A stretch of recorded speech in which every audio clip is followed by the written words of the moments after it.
The Fan. Hey, what it do? Ahoy! What's up? Good Friday. What's going on? I want you to know that you are going to get zero effort out of me today. What are you so guys just doing? Buckle up. Yeah, you're on flight tonight? I'm on island time and I'm already drunk, so just be prepared. I'm coming with hot takes, and by hot takes, really a whole lot of nothing. I'm just gonna yell loud noises. I'm gonna go Stephen A. Smith and just scream about, I don't know, something. Scoot Henderson or Michael Penix or I don't know, LeBron James. I'm ready. Let's go. Let's do this. Well, that'll make you a lot of money in this business. It seems. Andrew Nimick is back today. Hello. Hey. Hi. Nice to see you. Good that we have a real sports expert here. There you go. Since you're mailing it in. I'm gonna do a lot of this.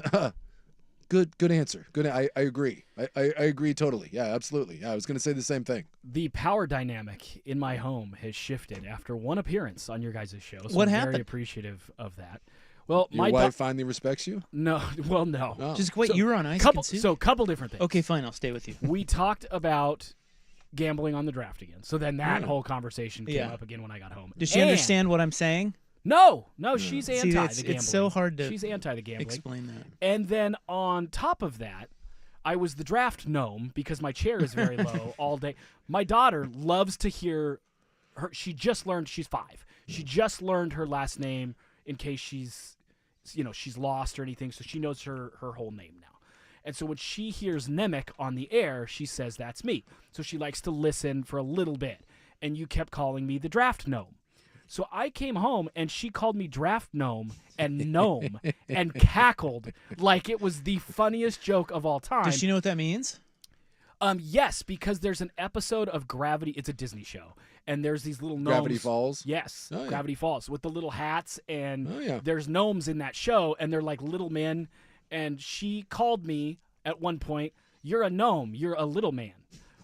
So Wow. my stock at This is home great. Yeah. is like has never been lower. I Well- dropped her off at school today, and she said, "My daddy's a gnome." That's To how who? bad. I mean, she's all to her teacher. Oh, fantastic. It's your fault for being a victim. Did Wade. the I don't know what teacher- to tell you. Did the teacher reply with, "We know, babe. We know"? Well, it's a Spanish immersion school, so I'm hoping they don't teach her how to say gnome in Spanish. So then that sticks, and I Sí, am Papa now, es pequeño. There it is. So Well, that's great. Yeah, so I And by appreciate the way, well, it wasn't me. It was the listeners. that. No, it was good.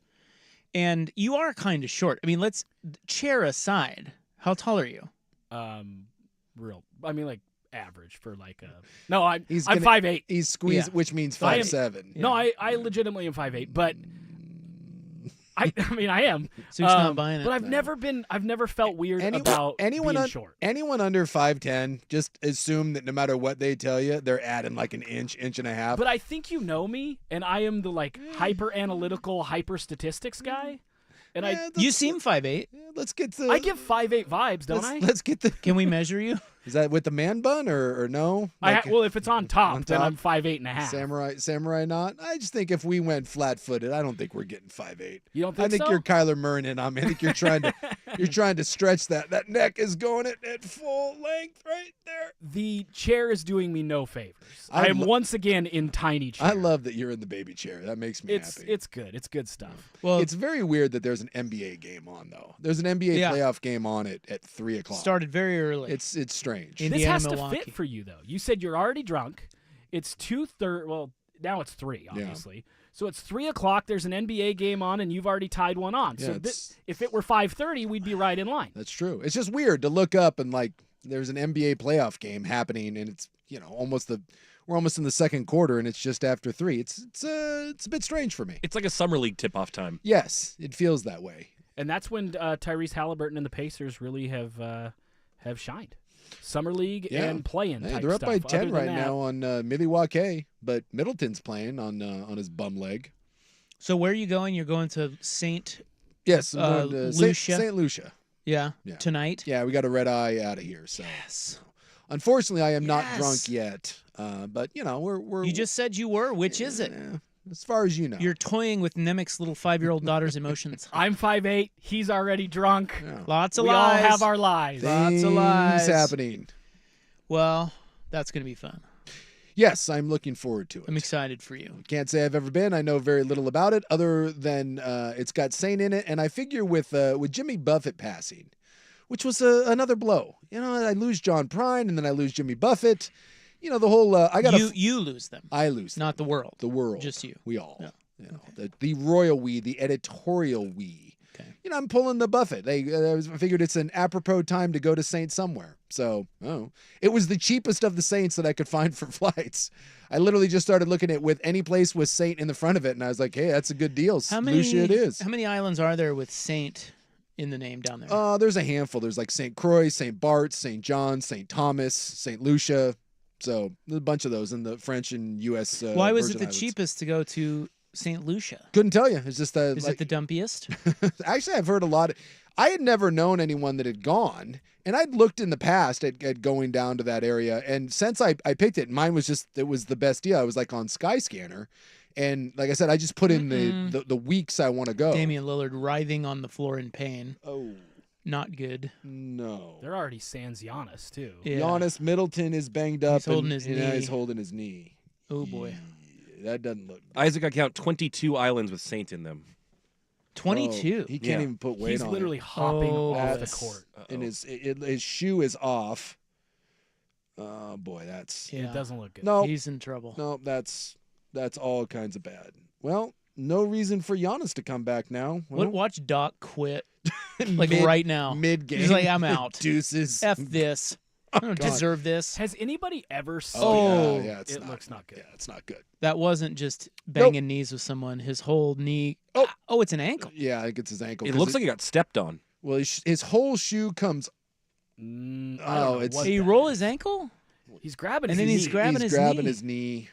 I know it's tough to tell, but there's an awkward fall as he's going in for a layup, and I just know when you're hopping off on one leg off the floor after writhing around on the ground, that's not a great sign. All right, well. Yeah, I do think it'd be funny if Doc quit mid-series. Throws Can the he towel. Can he go back like Game 4? Can he go back to broadcasting and then broadcast Milwaukee's? Who's broadcasting this game? I don't know. We don't have the sound on, so I don't know who's. Maybe. What about Hubie? Maybe Hasn't- Hubie comes off the bench. Hasn't Doc Rivers lost far and away the most Yes. Game 7s and Oh, the most yes. elimination games of any Well, and I coach think ever? he's authored, I want to say, 3 of the 4 greatest playoff collapses of all time. Yeah, I Like, think he's lost 3 series down or up 3-1. 3-1. Can you imagine the Bucks front office being like, what'll fix this? Doc Rivers. Doc Rivers. I I mean, know. it's a weird When you choice. fire your coach like a quarter of the way through the season, I don't know where else you go. Plus, he was already. But I it mean, was- not Doc Rivers, right? Like safely not Doc. You know what we need to be good in? What? Hey. Well, we don't care about the regular season so much. We need to be good in the playoffs. Ooh, who's available that's Hey, great in hey. the playoffs? NBA Ooh, champion. I know. Doc Rivers. NBA like, champion, Aren't you Doc. handicapping It's yourself? desperate. Let's make this harder on ourselves. So pretty Hubie desperate. Brown is on the call. Would you sub in Hubie Yes. Brown for Yes. Doc right now? Oh, No easily. question. Undeniably. Dude, Hubie's the man. He's like 95 years old, and he knows more than Doc Rivers will ever know. He's bringing in that Don Sutton perm. Yeah. Let's make this happen. Call in the righty. Let's go. After the Lakers get swept, can LeBron just become the coach of the Bucks Yeah. and they fire? When was the last time? Wasn't Pete Rose a player coach Yeah. in Cincinnati? Yeah, player manager. Yeah, because that was a thing. Like back in the day, you'd have the old player coach. So And then he'd bet on his team. yeah, but hey, it's not a big deal anymore. Which, he's waiting for that Reggie Bush. Well, we all gamble now, therefore, like no big deal. The last player coach in the NBA was Dave Cowens Really? in 1978. For whom? Celtics, right? I think it would be the it's the Celtics. I did have to look that up. I did not. I wonder why people don't do player coaches more now. How What do many you think athletes about do you that? think could do it? Well, Well, most of the time, the problem is the great 14. the great players don't make good coaches. 14. I don't Name know. them. He asked me to he just asked how many. I was 14. Well, I know Russell did it. You know, Russell was a player coach. Bill Russell, yeah. Problem is, you have to have someone that has enough respect, but also enough sense to not put himself in, or if he does put himself in, know when to take himself out. I mean, you imagine how insufferable LeBron, like he's insufferable now. You don't think he'd make a good player coach? No, I think he'd make a terrible player coach. He's the same dumbass that like Well, he wants. kind of is a player. He's a player GM. Yeah, him and his son. He's the idiot that said his son could start right now. Like, no, you can't have that. Who would be a worse player coach, him or DeMarcus Cousins? I seriously think from the way they behave, they're like similar for different reasons. Boogie Cousins. But in terms of Are you coach- serious? Yes. You compared LeBron to Boogie Cousins? Oh, as a coach. Yeah. Yeah. Why? I think LeBron would way overstep. I think he'd alienate teammates. And I think Cousins would be like, Cousins would be the ultimate player's coach. Let's all just roll the ball out and have a good time. LeBron would overdo it, be a red ass, and piss off all his teammates. Well, before last the end time of the I season. checked, I think they would both be a disaster in different ways. being a player in the NBA, very challenging. Being a coach in the NBA, very challenging. Go ahead and throw that together. It's like why there aren't a lot of GM coaches. It's two very challenging jobs to put on one guy. I don't think it's that hard to be a player, though. Yeah, it seems pretty easy, right? No Well, big they're deal. just, they're Do the Mason Plumlee model. they don't and away you practice go. a lot. They just get out there and dunk. Well, imagine like you're the coach and you're having to get on someone's ass. Meanwhile, you're out there shooting 3 of like 20 at this point. Yeah, it may be somewhat problematic to try to draw up a play for someone. I'm trying to think who. That's like literally the worst idea in modern I'm wondering sports. about like reverse engineering it now. Like which coaches right now could still suit up? Like I feel like D'Amico Ryans could slap the pads on out No, there. we couldn't. Why answer, not? The He only looks answer awesome. for this is about to be JJ Redick. JJ Yeah, Redick I thought is, about him. is yeah. the closest. But he doesn't play anymore. Well, right, but either do any coach in the NFL. We just said which coach could do it. Okay, So he's about to be a coach potentially. Oh, you Yes. think he'll get the Charlotte job? at least he's He's in one the of mix. the Yeah. candidates. I thought you were talking about player so coach. He For- would be the answer. So 40-year-old ass JJ Redick is coming out. Might be a defensive liability on that. Where's Tim Legler? No, none of those guys could play. Find well, him in the corner I don't for 3. think any of them could play. I but don't if like you were your saying attitude most about this, likely, mechanic. You need to think outside the box. D'Amico Ryans be a linebacker. that would be a disaster. The most athletic, the position that requires almost the most athleticism. Fine, right Dan now in the Campbell. entire When NFL. when we played, Dan Campbell would die. I've told the story that we played Tulane in a bowl game, and Sean King was their quarterback. Played a bunch of years in the NFL. Was a really good player, and we had a white nickel corner. You don't want a white nickel corner. It's not good. I think the NFL does. Cooper DeJean got drafted in the first. no. wait. Could you mix in a black? So I ended up with Sean King when we were in Tampa together, and he found out that I played on that BYU team, and he was laughing. He's like, "Oh my God!" He's like, "That white corner you had," and I'm like, "Yeah, Roddick, he was a good dude." He's like, "Oh my God!" He goes, "Anytime we saw him come into the game, we had an audible. This would be the D'Amico Ryans. We called it toast." So anytime they'd see him come into the game, they would tap their helmet and go, "Toast, toast," and that just meant they were going to burn him. And so they just took whoever was on him, and they just ran a go route right by him. Thank you. That Bye. happened in an Oregon high school Poor football bastard. game. In an Oregon high school football game in the state title game, they called it ceviche. Yeah. And whenever this corner came in, they ran ceviche, which was a go on his side. Yeah. They ran it 3 times for 3 touchdowns. Yeah. So it's just like D'Amico Ryans comes in the game. There's a lot. Instead of red panties, it's toast, toast. We're gonna isolate our running back on him and see what happens as he blows out his hammy and groin. Now I have a question: why they only ran it 3 times? He was backup, so he only rotated in when somebody had to come. He was only in 3 times. He was in for 3 plays, and they burned him had all 3 3 times. touchdowns. Eventually, unfortunately, Coach caught on after 3. we had to sit our white We had to sit our white nickel, and that's saying something because at BYU sometimes that's all we got is we got to go with a white DB. What high school is this? I cannot say Why not? because it's too obvious. Jesuit? It would not be Jesuit. They haven't been in state title in a while. Oh. No shots fired at Jesuit. Well, you're I talking to don't the want- wrong guy who doesn't know I who don't plays want in the the state Jesuit title folks getting regularly. upset. Wes Lynn. I'm literally not going It's gonna be like yesterday's show where you just start rattling off names and just see what we can do. Come on, who was draft who gnome. was the who was the team in the NCAA tournament yesterday? Tarleton State. Grand Canyon, dude. Tarleton.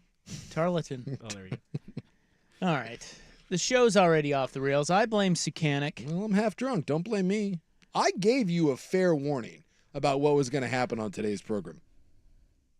Well, Nimick, you ready to talk draft? Oh, Put this guy down. so hard. Oh, are your sports pants? Excuse me, I have to go clean myself up. Oh, Don't we have Rop cleaning himself off? Don't we have that drop? Well, let's see. What do we have? We have. I came hard today. I'm coming hard. Guys. Well, I had to squirt. That one? Wow. That was pee. Okay, it is. What's he getting gonna do? down. Pee It on is me? Friday. Like, I don't know. It is. You Friday. guys are giving off real hard Friday vibes. I've never been on the show with you guys on a Friday, and I'm already. Welcome. You know what? This has been fun. I appreciate it. Take care. Yeah. No, let's get to it. All right, somebody's got to keep the professionalism around here. It's not going to be Someone has to do Sacanic. something. So Whatever. I'm the moral anchor of this program. You two over there. no one believes that. Let's get started with our NFL Day 1 draft dewberry. Do you know what a dewberry is? I have no idea, but I'm excited to find out. What is a dewberry? It's like a blackberry. I was gonna say now I kind of want to know. Is that like a huckleberry? It's more like a blackberry. What's a huckleberry then? I'm your Also Huckleberry. like a blackberry. Yeah, Is everything like a blackberry? Yeah, berries. basically. And by the way, that's a misnomer in Tombstone. He screwed it up. It's not supposed to be. It's supposed to be hucklebearer. Yeah, I heard that. But That's Val amazing. Kilmer was a moron and couldn't say it. So they left it in. It's not huckleberry, it's hucklebearer. That makes more sense. Hucklebearer was someone that would hold the handle of your casket while you walk. That was Yes. a hucklebearer. Which actually makes it way more So, imposing. Like, yeah, I'll it's- carry your casket at It's the so funeral. dumb. I'm your huckleberry. And that means nothing. I'm your hucklebearer. I'm going to kill you and then carry your casket. That's so fun little Tombstone fact there. I prefer Huckleberry. Me too. I don't like changing that. He's had his little accent, that he was doing the sisters. I'm your huckleberry. It's supposed to be hucklebearer, but it came out huckleberry, and then everyone kind of ran with it. All right, let's recap Day 1. Look ahead to Day 2. Coming up next, 316 on the Fan. Another blaze.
It's Abby Long. It is day 2 of the NFL draft. We will have Joey Harrington coming up at 5:30, and it's good timing because Joey did spend a season with Sean Payton and Drew Brees. Yeah. In New Orleans, he knows Bo Nix well. Well, I am intrigued by the whole Sean Payton thing because we love, and I'm not trying to slight Sean Payton at all. Like, very bright offensive mind. Obviously, what he did in New Orleans, won a Super Bowl. But, like, we talk about Sean Payton like he's this absolute quarterback whisperer and that he can do no wrong. He had Drew Brees. Last time I checked, Drew Brees, really, really good. What else has Sean Payton done that leads anyone to believe that he is a quarterback whisperer? I'd make the argument that this, because clearly this is his pick by getting Bo Nix. Sean Payton's legacy to some extent is now tied to Bo Nix. If Bo Nix is successful, Sean Payton really cements himself as one of the all-time greats. If he doesn't, and this doesn't work out, and 4 years down the road, Nix is out of the league, Sean Payton's probably fired. I think we view Sean Payton very, very differently. So there is a lot on the line here for both of these guys. Well, and he's all in. Did you see Adam Schefter's tweet about the Bo Nix pick? It was weird. What did he say? It was an all-timer. Schefter tweeted that Sean Payton last fell in love with the quarterback when it was Patrick Mahomes. And the Chiefs traded up with the Bills just ahead of him, and they got Marshawn Lattimore instead. He said he was just, after going through the draft process, he is every bit as confident in Bo Nix as he was in Patrick Mahomes. When you tie yourself like that and say something like that, that guy better work out. Because there are a lot of folks who thinks tools-wise, as great as cerebral as Bo Nix is, if we're just talking pure tools, he's the least toolsy quarterback that was taken in the first round. So he better be great. Well, in defense of Sean Payton, hasn't he, besides last year in Denver, has he worked with another quarterback? Well, he was in Philadelphia for a bunch of years. He wasn't retained by Andy Reid, but he was in Philly, and then he was with the Giants. So he worked with McNabb? Yeah, he would have worked with McNabb. And then he was in the Giants for a brief stint, and then he was in Dallas, but that was like Quincy Carter and Vinny Testaverde, Drew Bledsoe a little bit. And then, obviously, he lands the head job with the Saints. But he didn't have another quarterback in New Orleans, did he? Were there any years that he didn't have Drew Brees? No, I think he was Drew Brees the whole entire time. Well, time. he stayed after Brees retired, though. So he had Winston and those guys. And he got some good. He actually got some decent years out of Winston. Winston wasn't a superstar, but he got some decent years out of him. I don't know. Again, I talked about this yesterday, where people decide, well, he has a type, and it's like, well, he had Drew Brees, so yeah, that's his type, but. Did he have just Drew Brees for 15 years, and so we think that's a type? Right. Or does he really prefer, and it turns out Sean Payton really does prefer, like, the cerebral, that toolsy, check-down quarterback. Well, you're always going to, as a head coach, want to do it the way that you had success with previously, right? Like, that's how you know. So he probably does his next quarterback doesn't have to be Drew Brees, but he wants Drew Brees-like qualities because he knows that works. He saw that work. Well, so he was with Drew Brees. Drew Brees left in 2020, so we had 1 year that would have been Winston. And 1 year, and then he bailed. And they went 9-8, and then he bailed, and then he comes back in Denver in his first year after taking the break, and 8-9, and obviously that wasn't great, and they moved on for Russell Wilson. So again, throwing no shade at Sean Payton. But Sean Payton in New Orleans was good. But there were some years there. Remember when they were in salary cap hell? There was a stretch there where they went 7-9 3 straight years. And then they kind of turned over the roster a little bit, and Brees had a resurgence. Remember, for a while we thought Brees was cooked. And then, they had the awful playoff, pass interference non-call. Well, didn't they get in trouble too for the Spygate, or not Spygate, but Bountygate. Bountygate, yeah. So Greg Williams. Yeah. So look, Sean Payton, you win a Super Bowl, and he's a very, very bright offensive mind. I just think sometimes we did this with like Bill O'Brien. Like, oh, Bill O'Brien, the quarterback whisperer. Why? Because he worked with Tom Brady. I think Sean Payton has more to prove than anyone is saying. Well, and so it's like this, well, Bo Nix couldn't go to a better situation. I'm not certain, because Denver is going through a total teardown rebuild.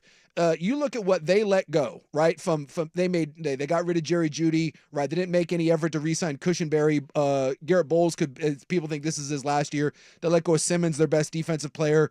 They don't really have Cortland Sutton or Sutton is their best wide receiver. They're talking about trading Patrick Surtain to literally rip it to the studs. They spent 6 picks to go out and get Russell Wilson and Sean Payton. So from a talent standpoint, it's the worst team in that division by far. And you've got Sean Payton in there who we all respect and we all think can be really good. But outside of Drew Brees, I just think that is more of a question mark for both of those guys because that is a tear down rebuild with a lot to prove from a quarterback that some people think is not worthy of the 12th pick. And from some people that are asking the question, is Sean Payton really the genius that some people are saying he is? Well, you know who would know? This is what I was teasing. You know who would know that? Who would have a pretty damn good perspective on that? Yeah. Our guest today. Yeah. Joey Harrington was on the Saints 1 year with Drew Brees and Sean Payton. Yeah. So, and he knows Bo Nix well. So he'll be joining us at 5:30 in 2 hours to see if he agrees with you or maybe he thinks you're an idiot. Well, again, I'm not saying that it's bad. I just think it's more. I just don't think it's the situation. Like everyone today that I've heard is like, Bo and Sean Payton, match made in heaven. Can't this is beautiful. Sean gets his sort of player, and for Bo Nix, he gets to work under Sean Payton, and it's like this match made in heaven. And all I'm saying is, situations make quarterbacks, and situations make franchises. And I think this is a much tougher situation. Like Chicago has never had a quarterback. But if you look at what Caleb Williams is going into and what Sean Payton is coming into with Bo Nix, and I get Eberflus and there's new OC there and at Chicago, Caleb Williams is set up to succeed a hell of a lot more than Bo Nix is going, and that's usually not the case when you're talking about the 12 pick and the number 1 overall pick. All right, got to tell you, it was a false alarm. Damian Lillard is back in the game. Is he moving okay? He's a little gimpy, and boy, it looked bad. Yeah, he doesn't look 100, but yeah, he's taking the ball up the court here. Yeah, he looks pretty. Well, you got to do something because I think he just rolled his ankle. Well, you're getting your ass kicked by Indiana right now. I don't know. I'll text him. Yeah, get Danny to see what he him. says. Here's our poll question today. It is on X at 1080 The Fan, brought to you by AAA Heating and Cooling Family Business, helping families for over 60 years. AAAIAQ.com. What is the deal? Yesterday we asked you which quarterback will be the best in the NFL. Caleb Williams winning that poll, 38%, followed by Michael Penix Jr., 28%, Bo Nix, 26%, Jaden Daniels, no one has any faith in, 8%. Today's question, it is up there for you, pinned to the top of our X account, so vote and vote hard. Who has or will have the most sports pressure on them? Kalen DeBoer, Caleb Williams, Kirk Cousins, or Caitlin Clark? Lots of cuz. Well, I'll tell you what, every one of those is in a pressure cooker. Yeah, every freaking one. That's what I think, too. Yeah, that's a tough one. I'm inclined to say Caitlin Clark because she's got a whole sport on her back. Yes. And believe me, you're already starting to see some people that are rooting against her because of when you become that big, the maggots, the haters come out. And you're already seeing members of the national media and other players that are ready to pull her chair out from underneath her from a rating standpoint, a success standpoint, all of that. That's a lot to handle for a 21, 22-year-old anybody. I agree with that. I hear you on that. I think she's good enough that she's not going to fail. Like I think she's going to probably be a multi-time All-Star. The entire city of Chicago is like, hey, we finally have a legendary quarterback. Right. And we don't know if she's and it's like, or if he's. We kind of know Caitlin Clark's going to be pretty good. But we don't know about Caleb What Williams. if Caleb Williams is Zach Wilson? Right. And he just falls apart in 2 years. People are going to be like, not again, you did this again. I mean, I don't know. Yeah. The Caleb Williams with the painted nails shtick, that could go wear thin in Chicago really Williams quickly. broke Caitlin Clark's record for I saw that. jersey merch sales day one. Look, it's also really hard for Kirk Cousins when you have Oh, it's true. the clipboard. the backup quarterback is always a hero to Yeah. fans when the quarterback is when the starter is starting. Much less when it's like the rookie sensation that everybody Yeah. thinks is going to be great. That's tough. Wait till the first time on a road game, Yes. Primetime, where he throws Yes. 3 picks. No 2 picks. question. It's like, It's going to come fast. Well, and they're in that division that's not very good. So everyone's just like, well, the Falcons need to win the division. It's like their defense is still absolutely awful. Remember, we all thought they'd soup up the defense this year, and instead they took your replacement, Kirk. Here's the question. That's tough too. Does Michael Penix start, injuries aside, no, I'm not talking about injuries. Oh. Does Michael Penix start a game next season for the Atlanta Falcons? If he does, and it's not because of injury, you totally mismanaged your roster. something has gone really awry. Something has gone I'm terrible going to wrong. say no. Yeah. Barring I injury. don't think he will either. I don't Barring think so. injury, of course, barring injury. Dude, they spent, they gave, they 100, what was it, $180 million, 100 of it guaranteed. I mean, It's a lot of dough. that's the only part about that I don't understand. You knew you knew Penix was going to be there at 8. Why did you sign Cousins in the first? I don't know. That one. It's a weird one, isn't it? Yeah. I'm not saying that it's like an All awful thing. If it works out down the road, a la Green Bay, then, hey, more power to you. I don't understand. In a vacuum, that makes sense, but this isn't a vacuum. So when you look at everything that's happened over the last 6 years, not making the postseason, that you should have won the division the last 2 years with even competent quarterback play,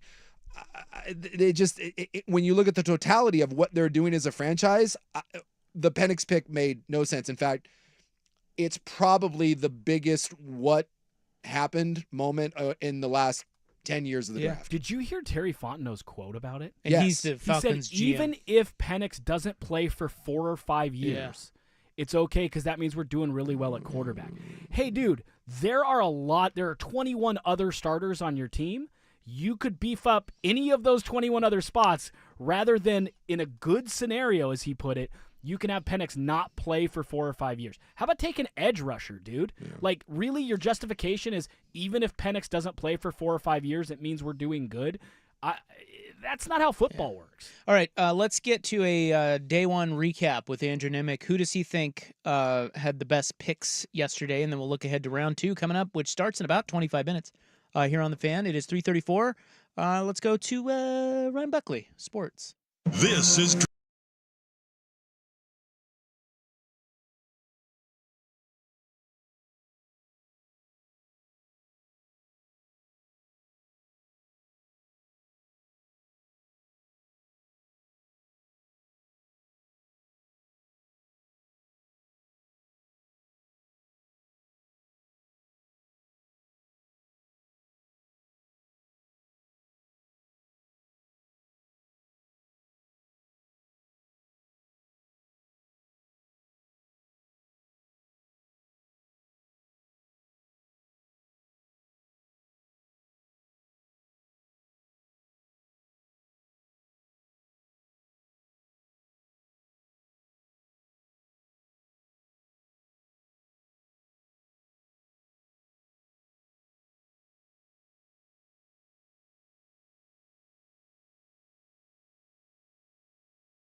yesterday and today by our draft gnome, Andrew Nemec. Now, when we left you last night, we had gotten through the first 15 picks. Seattle picked right as you jumped on the air with your recruiting show. What did you think of Seattle taking Byron Murphy there? I loved that pick. They said in their conference, their news conference, that he was the number one defensive player on their board, and I totally believe it. Based on what they needed physical presence inside for the defensive line. Those guys don't grow on trees, and I know we all think of edge rushers as being a premium position. It's becoming the case that good, disruptive guys who can push the pocket as defensive tackles are extremely valuable. Well, and he's a 3 technique that sometimes in that scheme, even with Sweat, who's a much 380 bigger, pounds, that they would put Murphy at the nose. Murphy is a true penetrating 3, but it's, and I hate the comparison, but they do this with Aaron Donald. Aaron Donald is a 3 technique, plays outside of the guard and wreaks havoc, but can move inside and play the nose. Same sort of the same sort of disruptive force. Well, we talked about in previewing the draft before it happened. If, in fact, it went heavy quarterback early, that there were some teams in the mid-teens that were really going to benefit. So when I look at who I think won the draft, I think it's a bunch of those teams in that 14 down to 22 with the Eagles getting Quinyon Mitchell. They needed a corner really bad. They get the number one corner on their board. He's a perfect fit for what they do, and they didn't have to move. I mean, that's phenomenal drafting. Jared Verse is a big physical presence. The Ram needed that on the defensive line. Steelers. With Aaron Donald being out. I love Troy Fatanu for the Yeah. Steelers. Some people were talking about him being a top 10 pick. A big physical guy that can play tackle or either guard spot. Just fits what the Steelers are. I just thought the teams in the mid to late teens really benefited from that quarterback run in a way that they're my big winners. Well, it just seemed like, and you alluded to this yesterday, but it just seemed like the bad teams, and those are the teams that are all picking up higher in the draft, they all stretched for quarterbacks. Meanwhile, the good teams, the teams picking lower in the draft, just sit there and laugh and just gobble up all the surefire defensive players.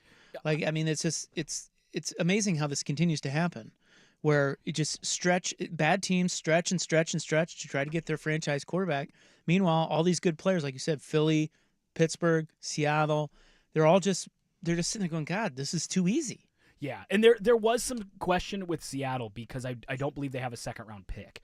And there were some people that said, what if they trade down from 16 and acquire, maybe get 31 from the Niners and 63 so the Niners can get their tackle, and then they can have 2 picks and kind of 2 swings at this thing. And I'm sure they talked about it in their draft room and went, we can't not take Byron Murphy. There aren't defensive tackles every draft as good as he is. We can get him at 16. There's 1 3 technique in this entire draft that people had a first round grade on, and he was there for you. So sometimes you don't outthink the room. They're hearing from some people that that he was top 10 on their board. Period. And he absolutely was. The Falcons were torn between Penix and Byron Murphy. They went Penix, obviously. Yeah. And the Bears were either going to, they talked about it. If Adunze was there, they were going to take Adunze. If it wasn't Adunze, they were going to take Murphy. So a number of teams had Murphy as the number 1 defensive player on their board in a draft, and the Seahawks got him at 60. That never happened. So I thought that was awesome. A+ for the Seahawks. A+. The other team that I love is the Lions. They had a real need at corner. They let the board kind of fall to them a little bit. They traded up just slightly. They didn't have to make a major move, and they get Terrion Arnold, who, again, some people had as their number 1 corner, and he's a perfect fit for what they do. So I thought a number of teams in the second half of the draft or the first round crushed it with fit, need. What about I just thought it was Dallas? great. You fit Dallas with that? They traded back and took Guyton, the offensive tackle from Oklahoma. Do you like him? How long you got? I like Tyler Guyton. Tyler Guyton is the most athletic tackle in this draft. In fact, he was just an absolutely giant, freaky tight end at Oklahoma. And they went, what if we put 30 or 40 pounds on him and made him a tackle? That's Joe Alt, too. So he's extremely raw. But athletically, if it all comes together, you put him next to Zach Martin, he has a chance to be an all-pro someday. He also could be a guy that's a bust. He's a true boom or bust guy, but they were able to move back and get the last of the round 1 tackles So I think by acquiring the draft assets they did and still getting a tackle, they achieved what they wanted to. The question is, Tyler Guyton, of almost anyone in this first round, has high ceiling, low floor, and it could fall anywhere in between and no one would be surprised. I wanted to ask you about 2 linemen because the two that I really disliked was Mims, the big tackle going to Cincinnati. He started 7 games. Even Nick Saban was like, dude, he pulled himself out of the game. He's overweight. I think he has very, very heavy feet. And if you're Cincinnati, you're in win mode now. And you just drafted a big, to me, fairly unathletic body that is the definition of a project. That one didn't make any sense. And then Green Bay going with, again, a project tackle that a lot of people think projects to move into guard. When I watched him play at Arizona, and I'm talking about Jordan Morgan, I never thought I was watching a first-round pick, so I know you do a little deeper dive. So your thought on those, because I thought those were kind of head-scratchers to me, 2 teams that I think needed players to play right away, and I just didn't necessarily understand the fit. I think it's a great call-out. In general, once we got past Mims Guyton, Troy Fatanu, there's a gap. And so whoever took the next tackle was going to be reaching, whether that was Kingsley Suamataia, whether that was Jordan Morgan, whether that was Roger Rosengarten from Washington. Yeah. Whoever took OT, I believe it's OT 10, offensive tackle 10, that sounds crazy, but I think that's right, was going to be reaching. It's funny that it's a reach because Jordan Morgan's big thing is he has short arms. He might end up sliding inside and being a guard. Yeah. If they want to make him a guard, I actually like the pick more. But why wouldn't you go with Barton out of Duke that can play? Because he's a center. He's a true center. True center? He's a true center. He grades out as a potential Pro Bowl center or a slightly above league average guard, and that's why he slid. Because people said, well, he can play all 5 positions. Here's the thing. You can only play one in the NFL, and if you don't have a high ceiling at any, why are we reaching for you? So that, yes, I agree with you. The Jordan Morgan pick, a little bit of a head-scratcher for me, and then you mentioned Mims. Mims worries me because everyone says athletic freak. Oh, my goodness, he's 6'8", 340 pounds. How come he couldn't get on the field at Georgia? And he started like 7 games. Then they said, well, he had nagging ankle injuries. If he's young and he's 340 pounds at 6'8", and he's already having nagging ankle injuries, is that going to get better with an NFL workload? It's not. And so I have real concerns about Mims from an injury standpoint. Also, there are people who thought, as raw as Guyton is, now he's only played offensive line for 2 years. He's been a tight end. As raw as Guyton is, you could find draft people who said, Guyton's already more advanced than Mims. There were people who absolutely hated Mims. I get it. 6'8", 340. He's got the dancing bear potential if you slim him down. But that's a dude who probably needs a year to be a year away from being a good player. You're going into Cincinnati. And you're trying to win today. Now, with Cincinnati, now. They're two great call-outs. The other team I really liked, and we don't give them enough love, Trevor Lawrence is getting to the point where you better surround him with something. And I think to go get Brian Thomas Jr., they obviously were away from being able to climb up to get one of the big 3. I think Brian Thomas Jr. has a chance to be a very special receiver. They lost Calvin Ridley, and everybody went, they better trade for Ayuk or Debo or Higgins because they desperately need a receiver. It was nice for them to go to 23. They traded down and still got Brian Thomas Jr. I thought that was a nice little sneaky pick that not enough people are talking about. All right, a couple receivers I want to ask you about when we get back pertaining to the 2 teams that played in the Super Bowl. And then we're getting pretty close to round 2 kicking off here. So it is 3:47. We'll be right back with more Andrew Nimick on The Fan. Yeah.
Our draft gnome.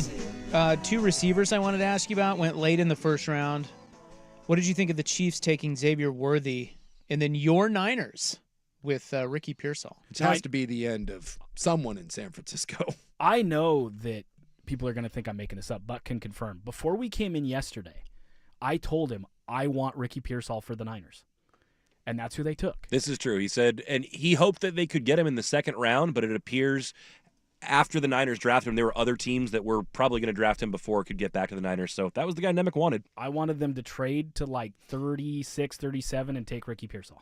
And so that's wide who they receiver got. from Florida. I'm really happy with Ricky Pearsall. And he's white. What's interesting is the way it's being framed. And listen, receivers actually have the lowest hit rate of any position for a second contract. I think it's 27% of receivers who are taken in the first round get a second contract from the team that drafted them. It's literally last of all positions. So who knows? It's a crapshoot, right? When Justin Jefferson went ahead of Jalen Reagor or behind Jalen Reagor, nobody said at the time, that's terrible. And now it looks horrible. Have you seen the videos of the Vikings laughing at the Eagles? No, I've There's a great one because that was during the COVID. That was the COVID draft, so everyone was at home. There is a great clip out there of Minnesota Zimmer and their GM and everybody, and when the pick comes in and it's Rager, they all start laughing, like literally laughing out loud, and they're I did not like they're Rager. like, oh my god, they're like pick in Justin Jefferson. So I didn't know Justin Jefferson would be great, but I thought Jalen Reagor was a third-round guy at best. What's funny is the way it's being framed. So Xavier Worthy, people are like, Chiefs did a great job. Dane Brugler, who I think does a phenomenal job, has Xavier Worthy as wide receiver 10. The Chiefs gave up a third-round pick to move up to get him. The Niners stood pat. Ricky Pearsall is their wide receiver, or is Dane Brugler's wide receiver 9. They didn't give up a third-round pick and took him, and everybody goes, that's a reach, that's terrible. And it all goes to show you that people mostly just pay attention to mock drafts, and since Xavier Worthy ran a fast 40, people think that's a great pick, and the Niners suck. Again, the Chiefs gave up a third-rounder to take wide receiver 10. The Niners took wide receiver 9 and stayed pat, and it's Chiefs A+, Niners D-. Well, you get why people trust the Chiefs. Of course. But you why do should not also trust the Niners. They did a pretty good job Yeah. drafting Ayuk and Debo in the Yes. late first, early second. Listen, this is all kind of a crapshoot. The reason I like Pearsall is they need help in the return game. Pearsall's an excellent slot. You see in recent years people ding the idea of getting good slots. Amon-Ra St. Brown is a slot. CeeDee Lamb is a slot. That's not a knock on a guy anymore. It's part of football. And as teams are running more too high, you can't just throw deep to an X receiver. You need an underneath guy to be consistent. Pearsall is unbelievable at creating separation. He's got great hands. And when you look at what's gone on recently, the last 2 years with Deebo Samuel, part of the reason Deebo disappears in big games is teams go man-to-man with him, and he can't separate anymore. They needed a true separator, and that's what Ricky Pearsall is. So I thought it made a lot of sense. It's the reason before the draft I went, Pearsall would be a great addition for the Niners. Xavier Worthy is the Chiefs saying, we're tired of dinking and dunking, and we think we've earned enough respect from defenses that those safeties are going to start creeping, and now we're going to be able to throw over the top to Worthy. If it works out, the potential dynamism of that offense is back to the good old days.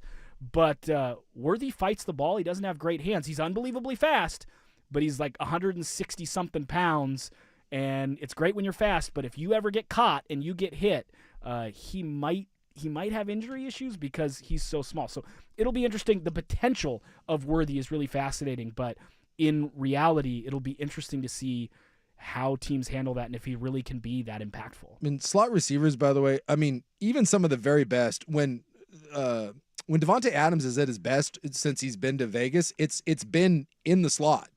Justin Jefferson runs out of the slot. Cooper Kupp, when he had his record-breaking season, is running out of slot.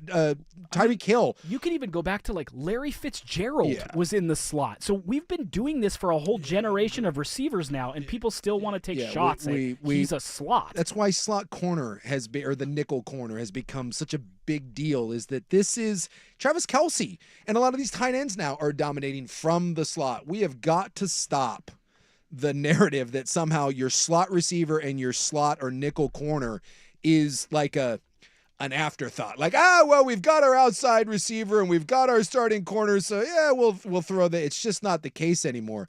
Teams are, and even the elite outside receivers are coming inside to do more and more damage because it's what defenses are. Everything comes in cycles, and right now the cycle is you're not going to beat us over the top. We're going to take away the sidelines from you, and teams are getting better, especially with all the motions and shifts and RPOs now, and the play action game coming back. It's becoming more of an inside out game. I do want to remind folks of this too. I talked about this in the preview before the draft started, that I thought there were roughly 20 first-round guys. The Niners are the only team that went on record about how many first-round grades they had. They had 22. And I said, you throw in some quarterbacks that are going to go high, it'll probably get to 25 or 26. I mean, this is the best draft guys are saying the same thing. There's roughly 25, 26 first-round, maybe less. Once you get to 27, 28, 29, 30 in this draft, all the way down to about 65, that's all going to be just a group of dudes. So people are going to say you reached. There really isn't going to be a reach in round 2. If somebody takes somebody in round 2 that you go, man, Dane Brugler had a 5th-round grade on him. Well, as Daniel Jeremiah tweeted, there are going to be guys taken in the 2nd round that some people have 6th-round grades on now because there's just a drop-off. This was a star-studded draft and then a really nice chunk of about 50 to 60 players. And then after that, it's really bad because 80 gradable drafted players went back because they got big NIL deals that they thought would be in this draft. That's more than 2 rounds of players that are normally in a draft that aren't anymore. So day 3 is going to get really ugly. So if your team takes a guy in the mid-second that's number 89 on somebody's board, don't be shocked. Troy Franklin is number 75 on Daniel Jeremiah's big board. If he'd have gone in the 1st round of the Niners, some people would have been like, he's great. He was supposed to be a 1st rounder. Well, he's a 3rd round grade for Daniel Jeremiah. Once you get past 25-ish, it's all kind of pick your flavor. Is there any of those stars left? They've all been picked? They've all been picked. Yeah. I mean, like Cooper DeJean is still sitting there, but he's such an outlier. No white outside corner has been taken since 1969. And we can make fun of that, but the reality is the NFL hates outliers. And they literally have – the reason we have the combine is to make sure guys check barometers. Like, you have to have a certain broad jump. It's a 10-foot broad jump to have a 12-sack season for, like, the last 20 years. If you have a broad jump under 10 feet, no one's ever had a 10-sack, 12-sack season who broad jumps less than 10. And you can say, well, that's silly. You have to be that good an athlete. That's the benchmark. You got to have the ass explosiveness. I mean, people like that's just the benchmark. So does DeJean not have the? No, he's a great benchmark? athlete. He's white. I think, yeah. So he hits all the benchmarks, but they just don't trust that he's that great of an athlete because he's white. I honestly think that's a big part of it. You'll hear a number of people who say he's a safety. He grades out as an athletic outside corner. He played 1 snap at safety in Iowa. And I'm asking where the white power rankings go. All sorts of evaluators who he say should sue for he's racial a safety. discrimination. The only reason people say he's a safety is honestly because he's white. It's true. He has played no safety. He's played nickel, and he's played outside corner, and his benchmarks are better than some of the other guys who are true corners. It's very strange. Yeah, he ran 4.4 at his pro day. He was the but he's white. He was the long jump state champion, and in basketball, he broke Harrison Barnes' career scoring record in the state of Iowa. He's white. But he's white. Look, we don't trust white corners. We can't do it. It's unnatural. I mean, we have to root for this guy. He is the Jackie Robinson of white corners. You want to go a whole other controversy? He's also said that he could beat Caitlin Clark one-on-one in hoops. People can get as mad as they want to about that. He would absolutely destroy her. But some Caitlin Clark fans don't like that. He was an unbelievable, historically great high school basketball player. Well, I'm not rooting for this guy. And he tries we really all hard. are. What he are you tries talking really about? hard. He's on the bandwagon. He's white. All right. What's next? Buffalo on the clock. Round 2 about to get underway. It is 4:01 on the Fan.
back. It is your Sports Bros, Rop and Soup. We've got Andrew Nemec with us here of Recruiting with Andrew Nemec. He is our draft gnome. And the NFL Draft round 2 and 3 about to get underway. Well, not 3 before 2, but both are today. Wouldn't that be Simultaneous. something? I would love the idea of we'll draft round 3 first.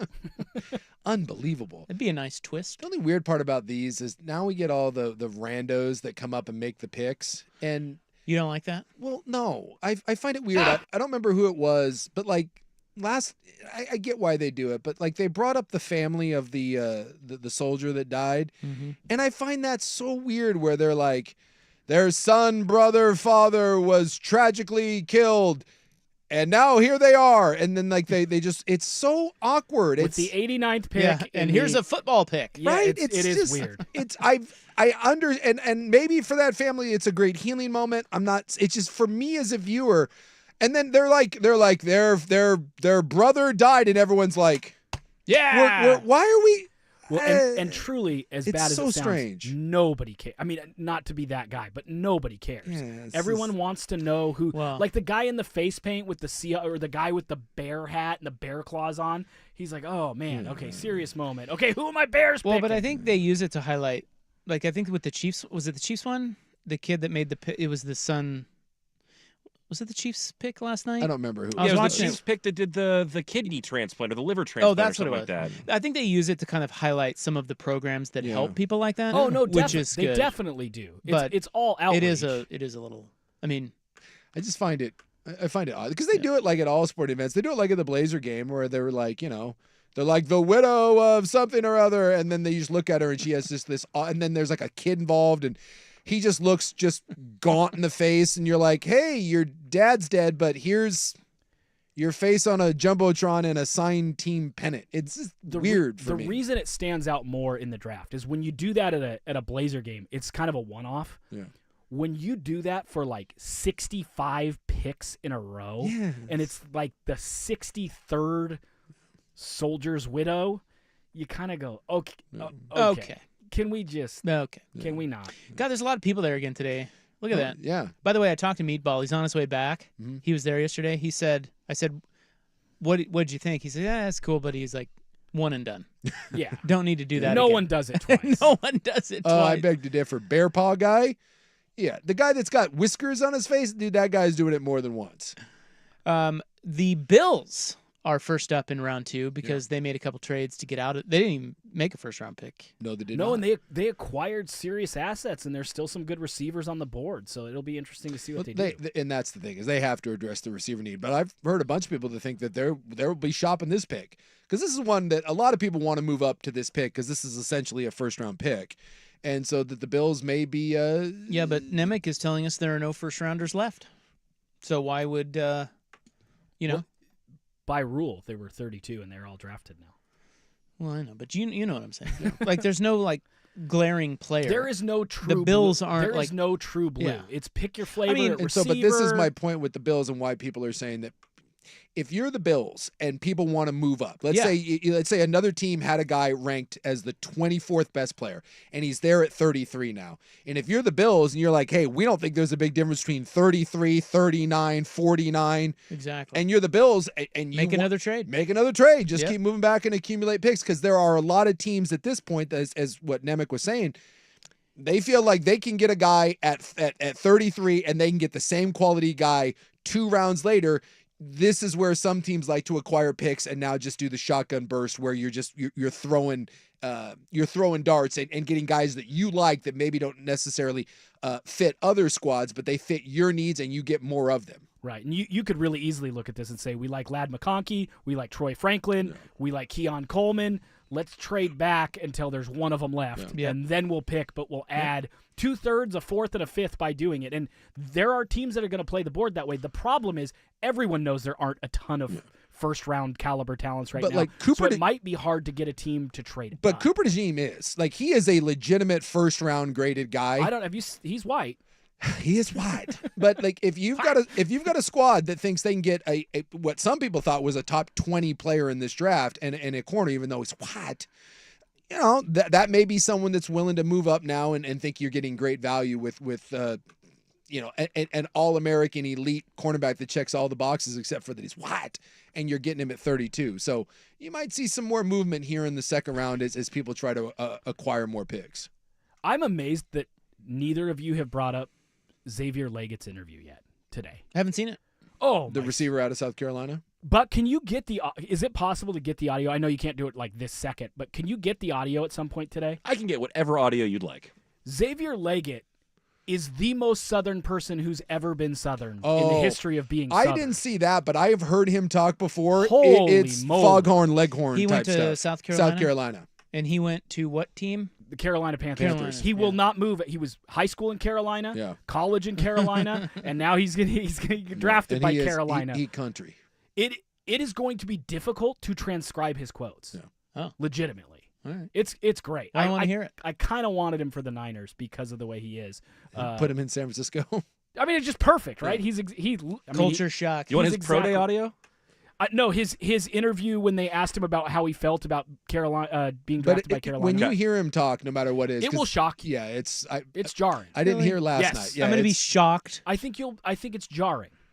Okay. Look, I just got back from the South, Georgia. It won't surprise you in the Dude, slightest. It is another. Look, fire off his pro day interview at least. At least we'll get it. We'll get a It's taste of another it. world, man.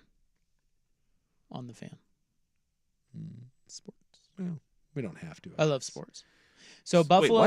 what? Never mind. Probably receiver. Never mind. Never mind. Never mind. Probably receiver. Yeah, Buffalo probably receiver. Then New England, Arizona, and Washington. Followed by the Chargers, Titans, Panthers again, and then Commanders again. So the Commanders have two of the first 8 picks today. Yeah. Washington. And they really need. I mean, when we talk about part of the reason everybody likes the Caleb Williams pick is Rome Odunze, Keenan Allen, DJ Moore, all around him. You look at that Commanders team, and yes, I know Terry McLaurin's great. Their offensive line is a bottom 7-8 O-line in the NFL, and Jaden Daniels, when facing pressure, takes sacks more than any quarterback in this draft by almost double. You need to protect him. It would not shock me at all if they go O-line here. Because they desperately need to protect a guy who takes a lot of abuse and is very, very small. Dan Quinn, right? They hired Dan Quinn as Yes, their coach. He is their head That's coach. their new head coach. All right, let's take a break. And when we come back, the first pick is in of the second round. We are going to do in the news, per normal, the Hot 5. And then Joey Harrington going to join us. You know, he's going to have an interesting perspective on Bo Nix to Denver because he worked with Sean Payton and Drew Brees in New Orleans. That'll be at 5:30. It is 4:14 on the Fan. Oregon Ducks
Bills took Keon Coleman, the wide receiver from Florida State, with the first pick of the second round. Does you like? Keon Coleman's really interesting because his highlights are otherworldly. Like, his ability to high point the football and bring things down in traffic it's unbelievable. He's a big physical guy. Big physical receiver. The issue is he doesn't separate well at all. He's a relatively poor route runner. In fact, he separates so poorly that he's on the historically low end. He's like in the 9th percentile of receivers in drafts. His closest comps are all physical guys who kind of failed, except for Anquan Bolden. His closest comp is N'Keal Harry, and they're very similar. If you watch N'Keal Harry at Arizona State, you go, what a monster. He'll be great. Couldn't get open. The hope is, and it's weird, Keon Coleman looks like a stiff when he runs routes. When you put the ball in his hands, he looks really electric and shifty, even to the point where I've heard multiple scouts say someone should tell him to pretend like he has the ball already when he's running routes, because he's a lot shiftier, he's a lot harder to follow, but when he runs his routes, there's no creativity, and it's very easy to follow. So he's a very, very strange receiver. If he can figure that out, he's got a chance. Well, here comes the run on receivers right here, because we got another one coming off the board. Yeah, Ladd McConkey, the Georgia wide receiver, goes to the Chargers. Yeah. So Justin They Herbert. traded up. Yeah. Oh, did they? That was you're right. That was going to the Patriots. New England. Yep. And this was what people thought would happen, is there's a deep collection of wide receivers in this draft. There are a good group of offensive tackles, but they were going to go early. So the math Harbaugh did was not truly, we consider offensive linemen weapons, as he said in his news conference. It's, we will probably get 2 or 3 receivers in this draft, but we cannot get a good starting offensive tackle in round 2 and 3 because they're going to be gone. Ladd McConkey, according to a lot of people, is a top, again, it's that flavor thing. He's a late first-round grade if you love him. He's a third-round grade if you don't. I mean, there's a bunch of guys that are going to be like that. So they got a potential guy that they had as a first-round wide receiver and offensive tackle 1 for them. They're probably pretty happy with that so far. McConkey also white.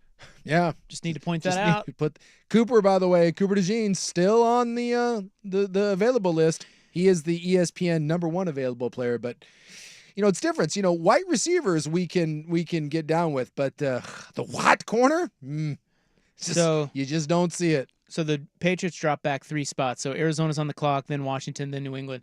Let me play. When we look at possible landing spots, by the way, for Jackson Powers Johnson, this is one. If you're an Oregon fan going, man, why hasn't Jackson Powers Johnson gone?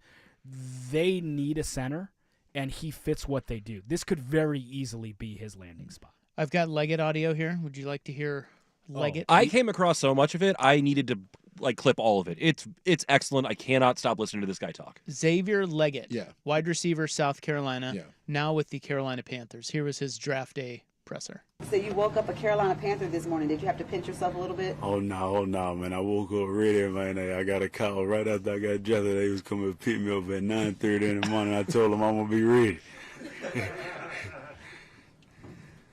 What was that feeling like when you got the call?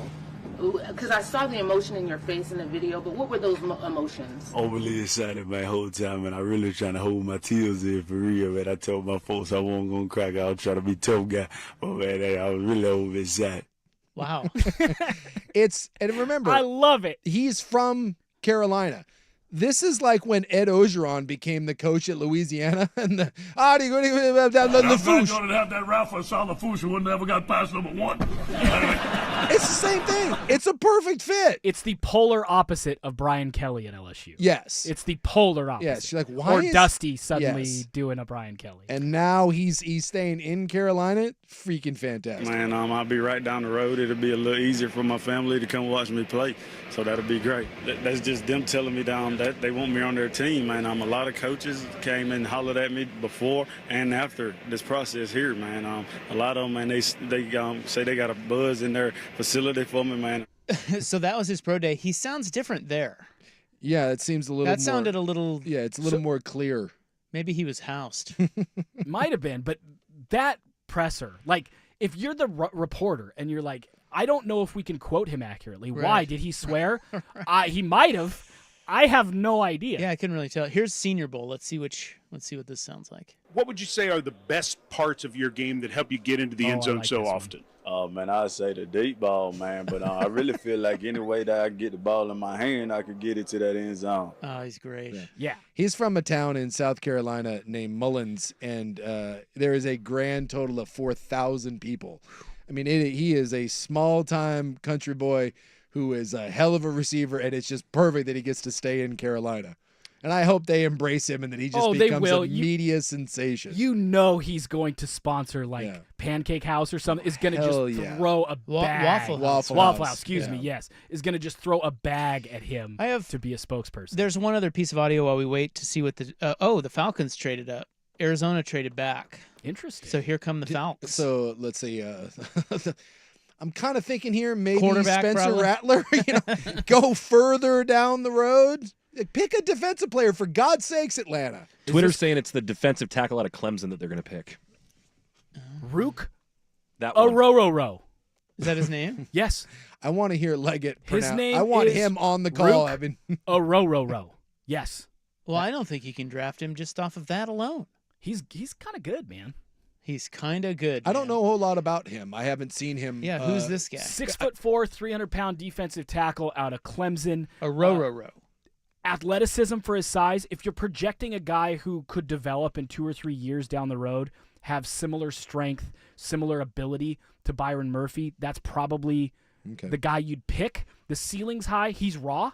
He has not been incredibly productive yet at Clemson, but the body, the athleticism, there's a ceiling there. And if you're the Falcons, you want to push the pocket, that's a nice direction to go. There aren't very many of these guys in this draft. They get a potential good one. It's just going to take time. But, hey, they've got all the time in the world. Penix might not play for 4 years. Well, I was thinking defensive tackles because Sweat's still out there from Texas. You have Mason Smith from LSU. Was it the Fisk, the kid from Florida State? Jenkins from Michigan? We're talking raw.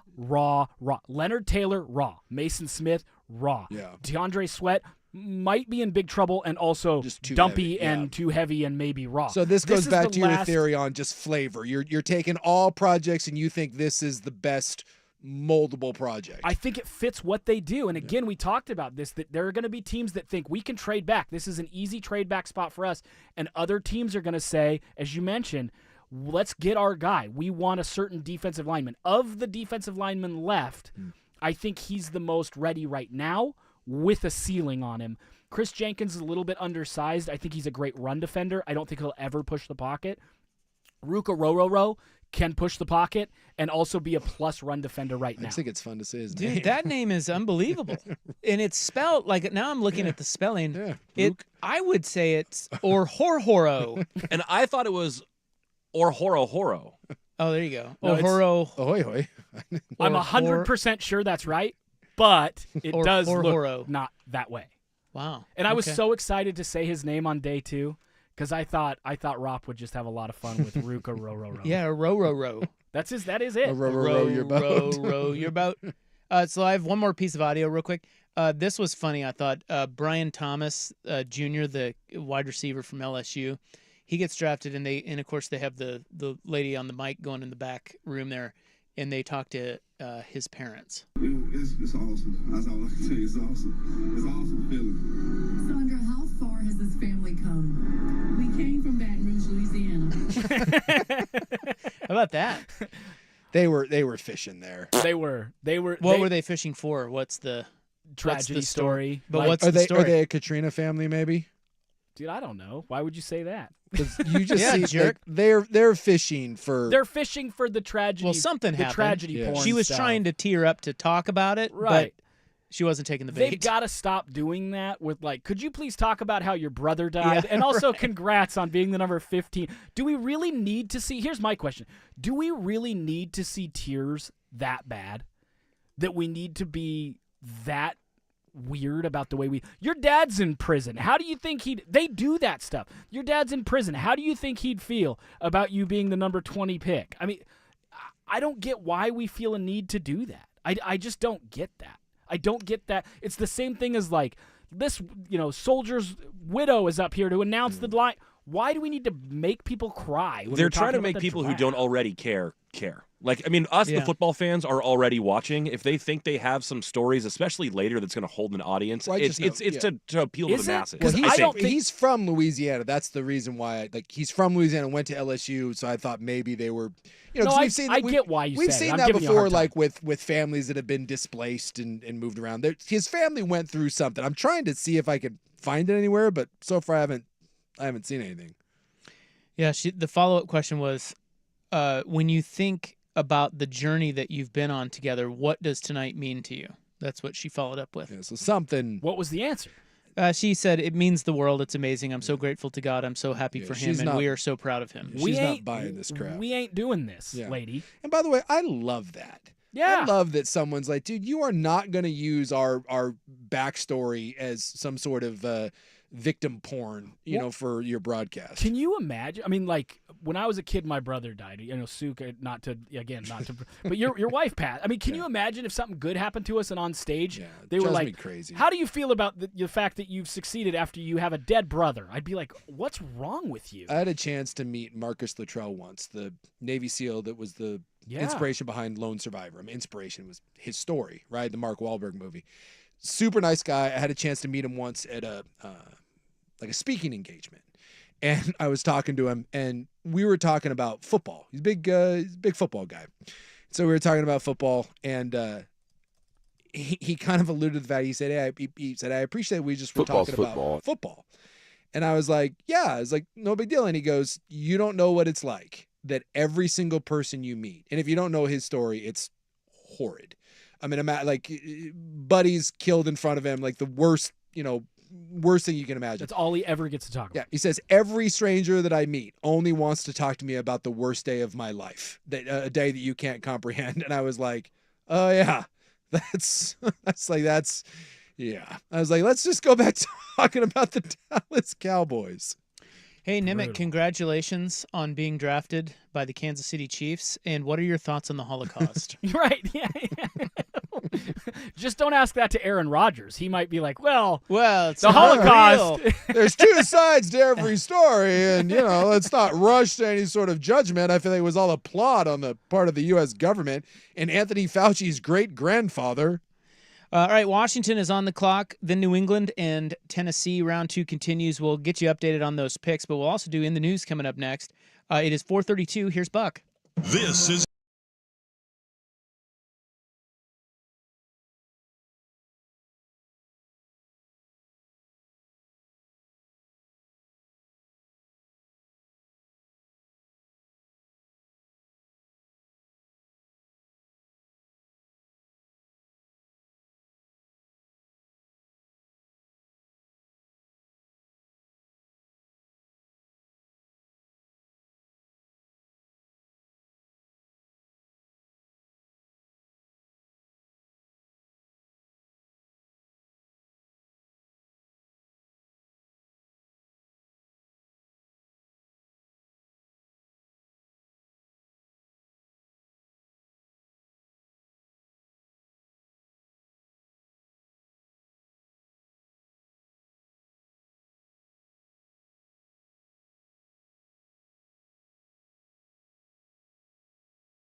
the Commanders, the Commies, took defensive tackle out of Illinois by the name of Jerzon Newton. He took a bit of a tumble because, again, in the draft process, a lot of people, I saw him, in the top 20 to 25 picks, and here we are in the second round. He's an interesting one. He's a good football player. He has a really high motor, but because he's undersized, even his pass rushing wins aren't bullying. It takes time. It's because there's coverage sacks, and he kind of finally breaks through.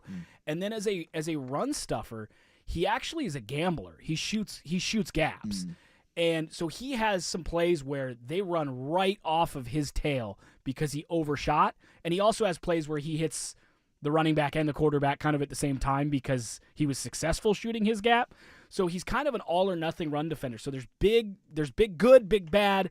And then as a pass rusher, I wonder if he's going to have a tremendous amount of success because he doesn't dominate the reps he wins. Again, he kind of wins with energy, with just never give up. And so I think he's a good player, but I think that is why he falls. It is hard to find a string of highlights where you go, what a physical presence. That's not the kind of defense tackle he is. Patriots just took Jalen Polk, the receiver from Washington. I do believe that's the fourth Husky? Yeah, because we had two go in the...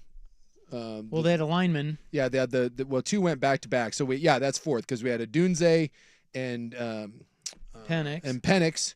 And then what's the lineman's name? The tackle. Troy Fatanu. Fatanu. 20. And now Polk. And we could have two more. Roger Rosengarten, the right tackle. Rosen. The Huskies. And then Jalen McMillan could also be a third rounder. Maybe he's day 3, but he's got a chance. And he was injured this year. But right. Yeah, all three of those guys, all three of their receivers will go. So the Patriots traded back. Chargers traded up to take Ladd McConkey. And the Patriots traded back 3 spots and took Jalen Polk. You see much difference between Ladd McConkey and Jalen Polk? They're different receivers. Again, it's that pick your flavor. And A.D. Mitchell's still sitting there, and some people had him as wide receiver 4 in this draft. So it's just pick your flavor. The thing with A.D. Mitchell, he was at Georgia, he goes to Texas, and at both spots, both coaching staffs kind of leaked there were red flags. And there's times where you say there are red flags and it's coming seemingly from teams because they want to draft him. And then there's times where it's universal and it's everybody going, I know the profile is a top 25 pick. I bet he doesn't go there. There are some real questions here. And we're seeing A.D. Mitchell tumble. And of all the players in this draft who are seeing a character tumble, A.D. Mitchell right now is number 1 with a bullet other than Tavondre Sweat. And yet Cooper DeJean still sitting there. Too white. He's got a character issue. Too white. This was interesting, and I wonder if it was a misspeak because Dane Brugler said Jackson Powers Johnson is falling in his recap of day 1. Yeah. And he said teams flagged him for character issues. And I've heard medical issues. I've never heard characters. It was a live podcast. He could have misspoke.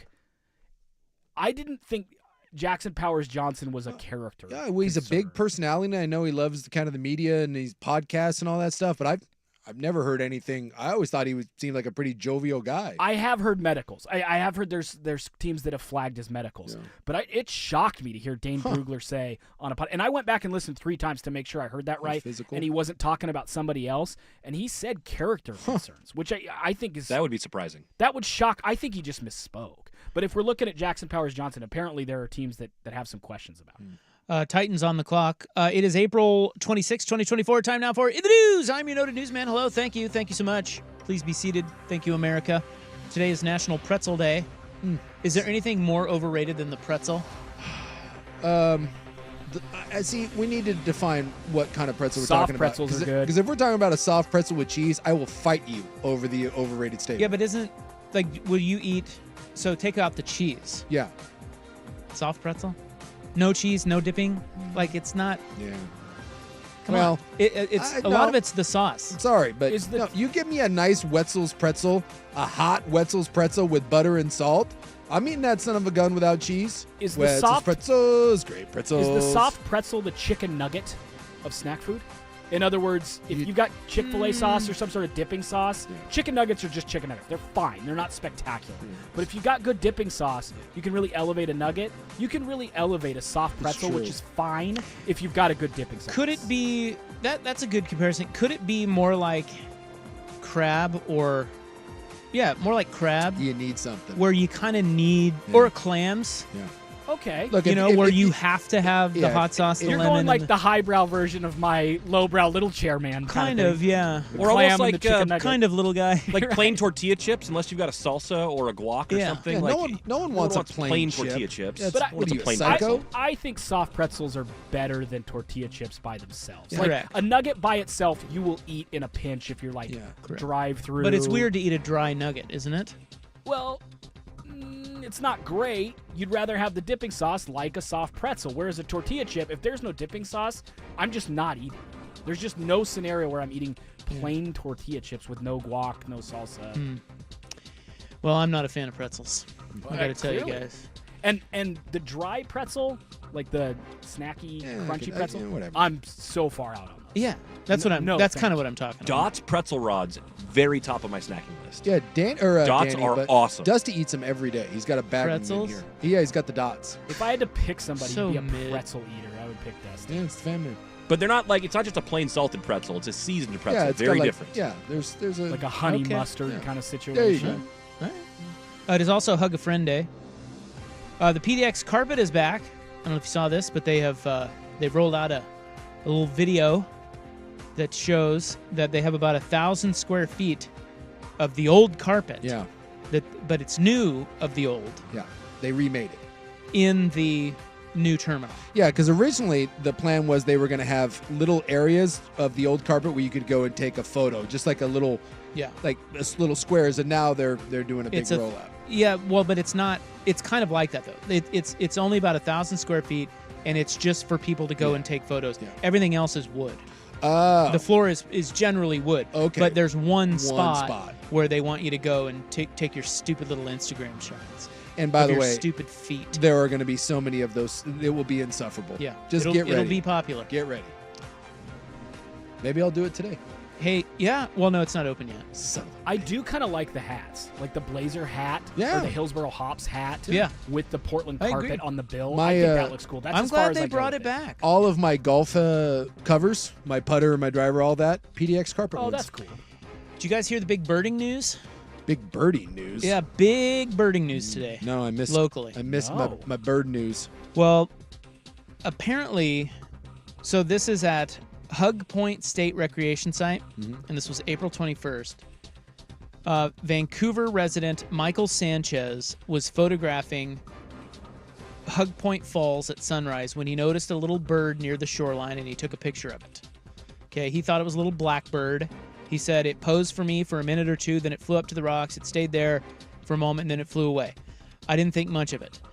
He was unaware that he had photographed the first known blue rock thrush sighting in U.S. history. My God. History, guys. Wow. It's never happened. Holy God. The birders have boners the size of Andrew Nicks on draft day. Unbelievable. I just thought you meant the size of me. Little tiny Not boner. the biggest You guy. are a little fella. Yeah. Victim weight. Yeah.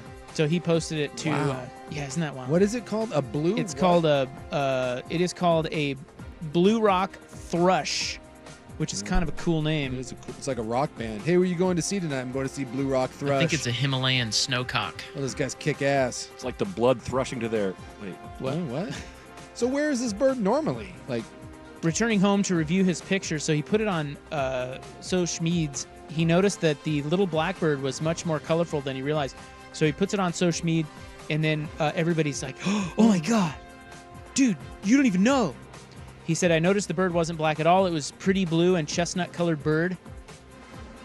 I posted on social media, and one of her birding friends let him know it was an extremely rare bird in this part of the world." I'm looking like where it makes its home, and it's Where are they from? All over Southern Europe, A lot of Asia. into the Southern Asia, down into like the Philippines and Indonesia, a little out to Japan. So I don't know how it got here. If someone brought it over and let it go, or Maybe it just flew the ocean. that's a long Like ass Amelia flight. Earhart. Yeah, I don't know. Well, Have not you- like Amelia Well, Earhart.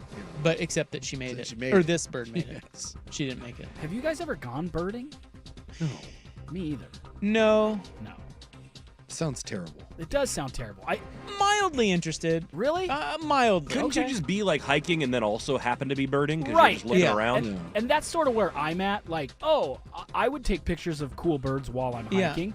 But, like, I'm going to go sit because I Right. think there might be some cool birds along this cliffside. Exactly. Oh, hard pass. Yeah, sit there with your binoculars. But I would like to go birding with someone who knows what they're talking about. Nope. Yeah. You know? I'd like to. I'm not no. interested in what you're like. No, I he think that could would be talk cool. to me, and I'm like, I do not care. You know who's a sportser who's a big bird watcher? Local guy? Is it Big. Swigard? No, but that's a good guess. Okay. Rob Nyer, the sports writer, Oh yeah. the baseball guy. He's a He's a birder. big bird watcher. Yeah. Well, I just do not understand bird watching at all. Well, they're Like- kind of cool, you know. Well, Like, do you ever see a blue jay or an oriole, Yeah. and you go, "Wow, that's really cool." Yeah. They're in my. I have. They're star jays. They're bigger blue jays, and they hang out in my backyard. And we have a lot of birds, and they're cool. And this is what I do when I walk outside. Oh, that's a pretty bird. And then I go right back to doing whatever the hell I was doing. Pretty bird. We have Pretty a protected bird. wetlands behind our house. Yeah, And you we do. We get blue heron sometimes, which Yeah, is pretty those cool. are cool. And red-winged blackbirds. Okay. They look like they have orange spots, so when they fly, there's like right on either side of their heads like an orange circle. They look pretty cool. That's as far as I get. I love it. Titans, Tavondre Sweat, the That's the defensive Texas. tackle from Texas. He goes to Tennessee. And then the Rams just took Braden Fisk, defensive tackle, run Florida on State. defensive So here's tackles. our run on Pick Your Vanilla. We Yeah. just had our Pick Your Poison wide receiver. Now we're doing Pick Your Poison. This is how this is going to go. Teams are going to move all around the board to get their flavor of guy, and runs are going to dictate who moves up and down to do that. Eagles, Packers, and Texans next three up. In the News continues next on The Fan. This is the Fan's Window into Sports, a view into today's top stories. Brought to you by Window Nation, online at windownation.com. You say, like, you know, what about a weapon? What about offensive linemen? We look at as weapons. That group, when we talk about attacking, and we talk about attacking on offense, offensive line is the tip of the spear. That's Jim Harbaugh on his draft pick yesterday. Yeah. Well, I mean, Offensive line. He's got Alt. two bookend tackles now. He's got Alt on one side, Slater. I'm assuming Slater moves over to the right, but I mean, one of them's going to have to move. And then they did address the receiver in the second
and takes off. Well, look, I'm going to defend the perv here.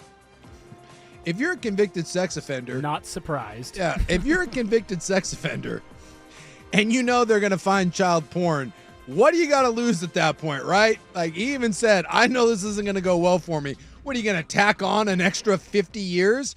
My man, you're going away forever. I suppose, like, you get one last Grand Theft Auto moment at that point. I don't know where you think you're going in the federal agent's car. My guess is not far. Well, he was driving over 100 miles per hour, rapidly changing lanes. They did say there was a gun in the car. Oh, geez. Deputies eventually managed to blow out one of his tires after putting spike strips in multiple locations. Does seem interesting that if you are one of those agents, I don't know, take the keys out of the ignition when there's a gun in the car? Right? Really? Seems a bit odd. Yeah, they said even after the spike strips, he kept driving. And he eventually flipped. At that point, you're committed, right? I mean, you blow out a tire, you're rolling on the rim. It's not like you're going to be like, oh, no, I'm damaging the car. To be honest, once you're in possession of the child porn, aren't you kind of all in on a bad lifestyle from the jump? I think so. Like, isn't it all downhill for like, wow, the dude who likes child porn also stole a car. It's like, yeah. He's a dude who likes child porn. What do they say? Like when it comes to breakfast, the chicken is involved in breakfast. The pig is committed. At that point, you're committed to your life of bad deeds. And at that point, you're right. Like, it doesn't get much worse. It's not going to go well for you in prison. So, last story for you. Do you guys think that pizza boxes can go in the recycle bin?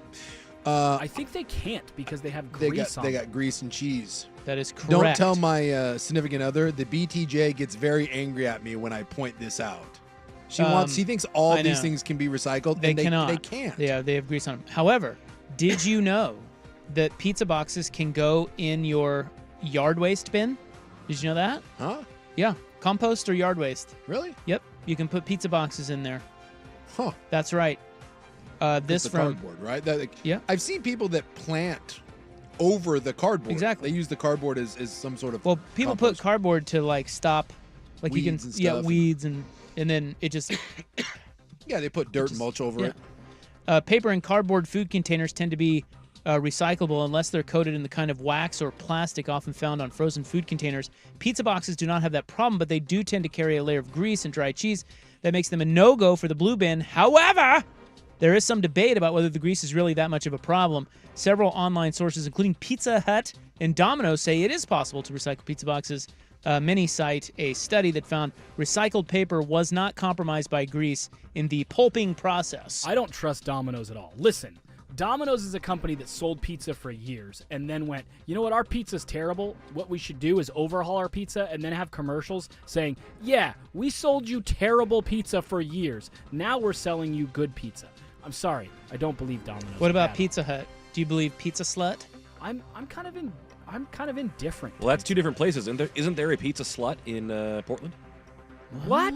I'm pretty sure. I do think there is a. There's a restaurant called Pizza Slut. Yeah, you read about it. In we Pizza talked Week. about this. Yeah. Yeah, Pizza Week. Yeah, you're right. Pizza Hut has a soft spot in my heart because I grew up in Kansas, and that was like our go-to Wednesday night spot. When they had the sit down in the buffet and they had the checkered tablecloth. Yes, it was great. And they had Miss Pac-Man. Yeah, dude, and the mints. Come on. Yeah. I'm really terrified about giving any type of pizza take because I know we've gotten caught in this before with potential sponsors. So all pizza's great. Yeah. Okay. So in Portland, the city of Portland's website specifically lists pizza boxes as eligible to go in yard waste bins, even if they're coated in grease. You just have to make sure you've removed anything that isn't cardboard or food scraps. Like the little plastic. Wax paper. Yeah, the little plastic, whatever the. Mice tables. Pizza saver or whatever. Yeah. Keeps it from being smushed. Yeah. So there you go. Looks like a little table for a mouse. Like a miniature ottoman. Informative. I just say I don't believe anything gets recycled. That's my big conspiracy. Most things, Dude, most things right actually don't. Yeah, my conspiracy theory is it all all go goes in one to, place. It all goes to one I think place. it does. I think they've kind of proven that most of it does. It's a scam, and Fauci's behind it. I don't know how yet, but he's somehow behind it. And he's blaming the Fauci, and he's making money on it. All right, that's your in the news for April 26th, 2024. We'll get you caught up on round 2 of the draft and the Hot 5 at 5 next on The Fan. It's time for High Stakes, a tasty look at clutch performances and the biggest games. Served up by Steakadelphia. Yeah. Oh, yeah. It was a great conversation. I definitely said that to him and about 50 other guys. Man, so we take you at 33.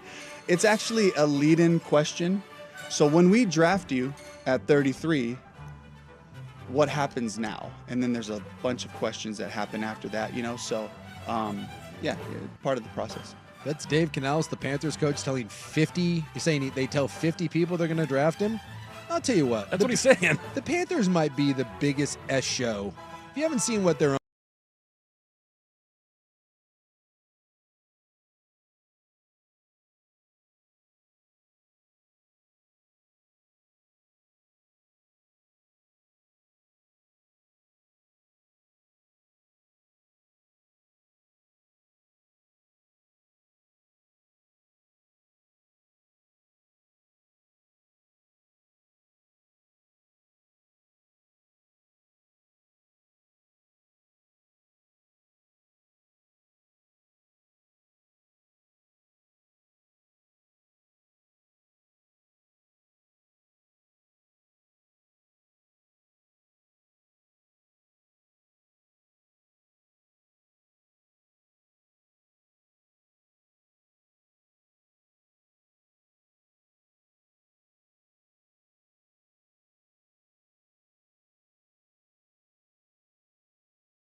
Golly, I'm hot today. And on air. It's time for the Hot 5 at 5. That's hot. The Hot 5 at 5 on Primetime with Isaac and Sue. No, I mean it. That's very hot. The Hot 5 at 5 with Isaac and Sue. Brought to you on The Fan by Victor Rico's Mexican Food, the most popular burrito spot in Oregon. Online at victorricos.com. Number 5. Well, he didn't last long. He had a good spring, but he struggled on the call-up. Jackson Holliday, the top prospect in baseball, was sent down by the Baltimore Orioles today. He was 2 for 35. Yeah, it's a rough go. That's Jared Kelenic-esque. But he'll be fine. You know, Trout got sent down after he came up originally, too. So this happens quite a bit. The O's lead the A's in the bottom of the fourth, 2-1. Mariners are taking on the D-Bags tonight. The red-hot first place Seattle Mariners at 13-12. Yeah. Take on the Diamondbacks at 6:40 tonight. Hey, 7 of their last 10, man. Shohei Ohtani just hit another home run. It is 7-0 Dodgers over the Blue Jays in Toronto early on in that game. Cubs lead the Red Sox in the fourth, 3-zip. Cardinals over the Mets, 4-0. Bottom of the fourth. Mets are they're all right. Yeah. 13-11, and they're all right. Hopefully Senga comes back, and they're okay. I think this Marte's healthy again, and that's been good for them. I think this is the first year ever I can't name 3 names. I could not. You can't name Number 3 4. names. You can't name 1? 3. But what about 1? Julio Rodriguez. Okay. So who's 2? No, I'm just saying I couldn't name 3. Well, give me another one. Name 2. We're trying the exercise George out. Kirby. Okay, so now is you're he? already So okay. now No, one more. I'm out. One more. No way. You can do it. I can't. I really can't. I don't know. The dumper? Is he still there? Cal Raleigh. Yeah. Oh, got him. Ty France. Oh, by the way, the Royals won again today, 17-10. Break them up. Yeah. 8-0 over the stupid Tigers. We've got hockey action. Do you like hockey? I love hockey, although I've got devastating news. Because we're Canucks fans at my house when I'm not rooting for the Red Wings. And Thatcher Demko, their goalie, done for the postseason. Well, they're already up 1-0 on the Preds, though, tonight. Yeah. They're not. Series tied at 1. They're not going anywhere without Demko. That's a devastating blow for them. Rangers lead the Capitals 2-1 in Washington. Rangers leading that series 2-0. Later we get Jets Lanch and Oilers Kings. Both 1-1 on those series. The pivotal Game 3. And that Oilers Kings series, by the way, if you're looking for something tonight, that thing's been fantastic. Giannis did not play for the Bucks in Game 3 of their first-round playoff series against the Pacers. Now, this game tipped before our show, which is kind of weird because they're doing the triple header thing. So this one tipped at like 4:30 Central Time, 5:30 Eastern, and it is almost over.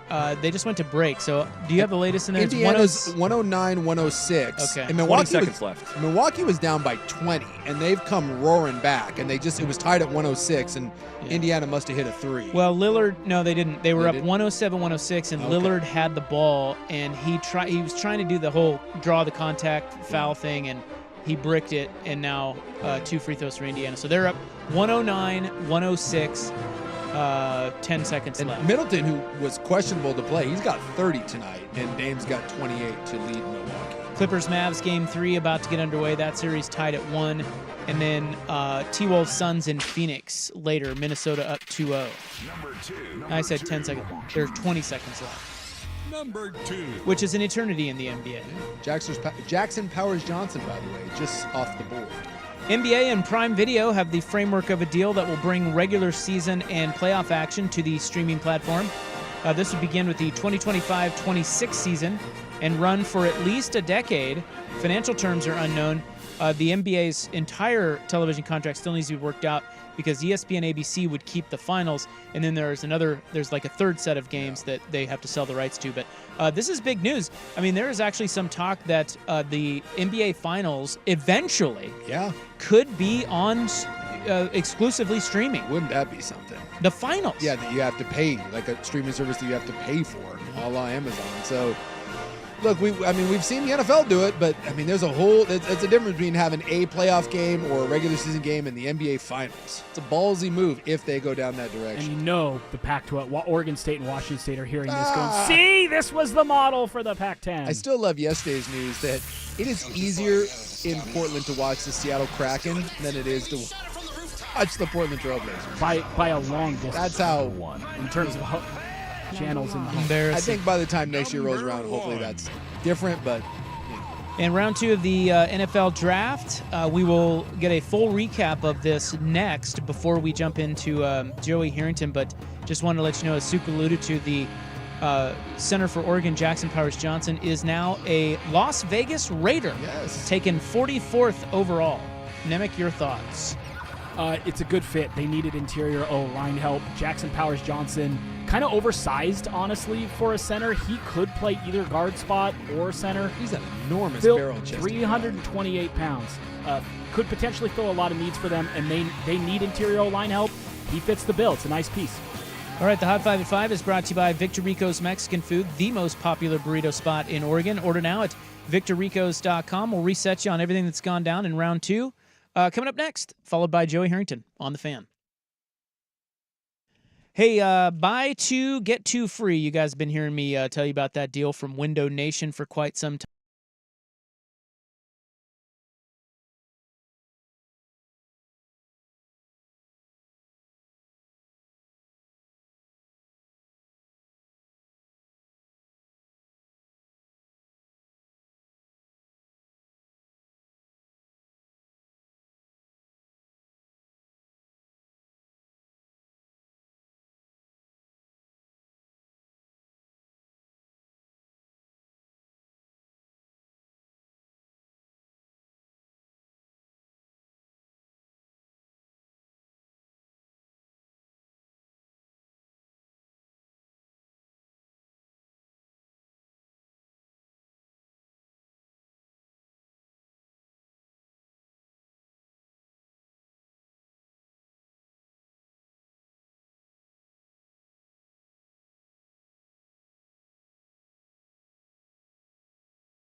Panthers in a moment. Real quick update. Bucks and Pacers, Game 3 going to overtime.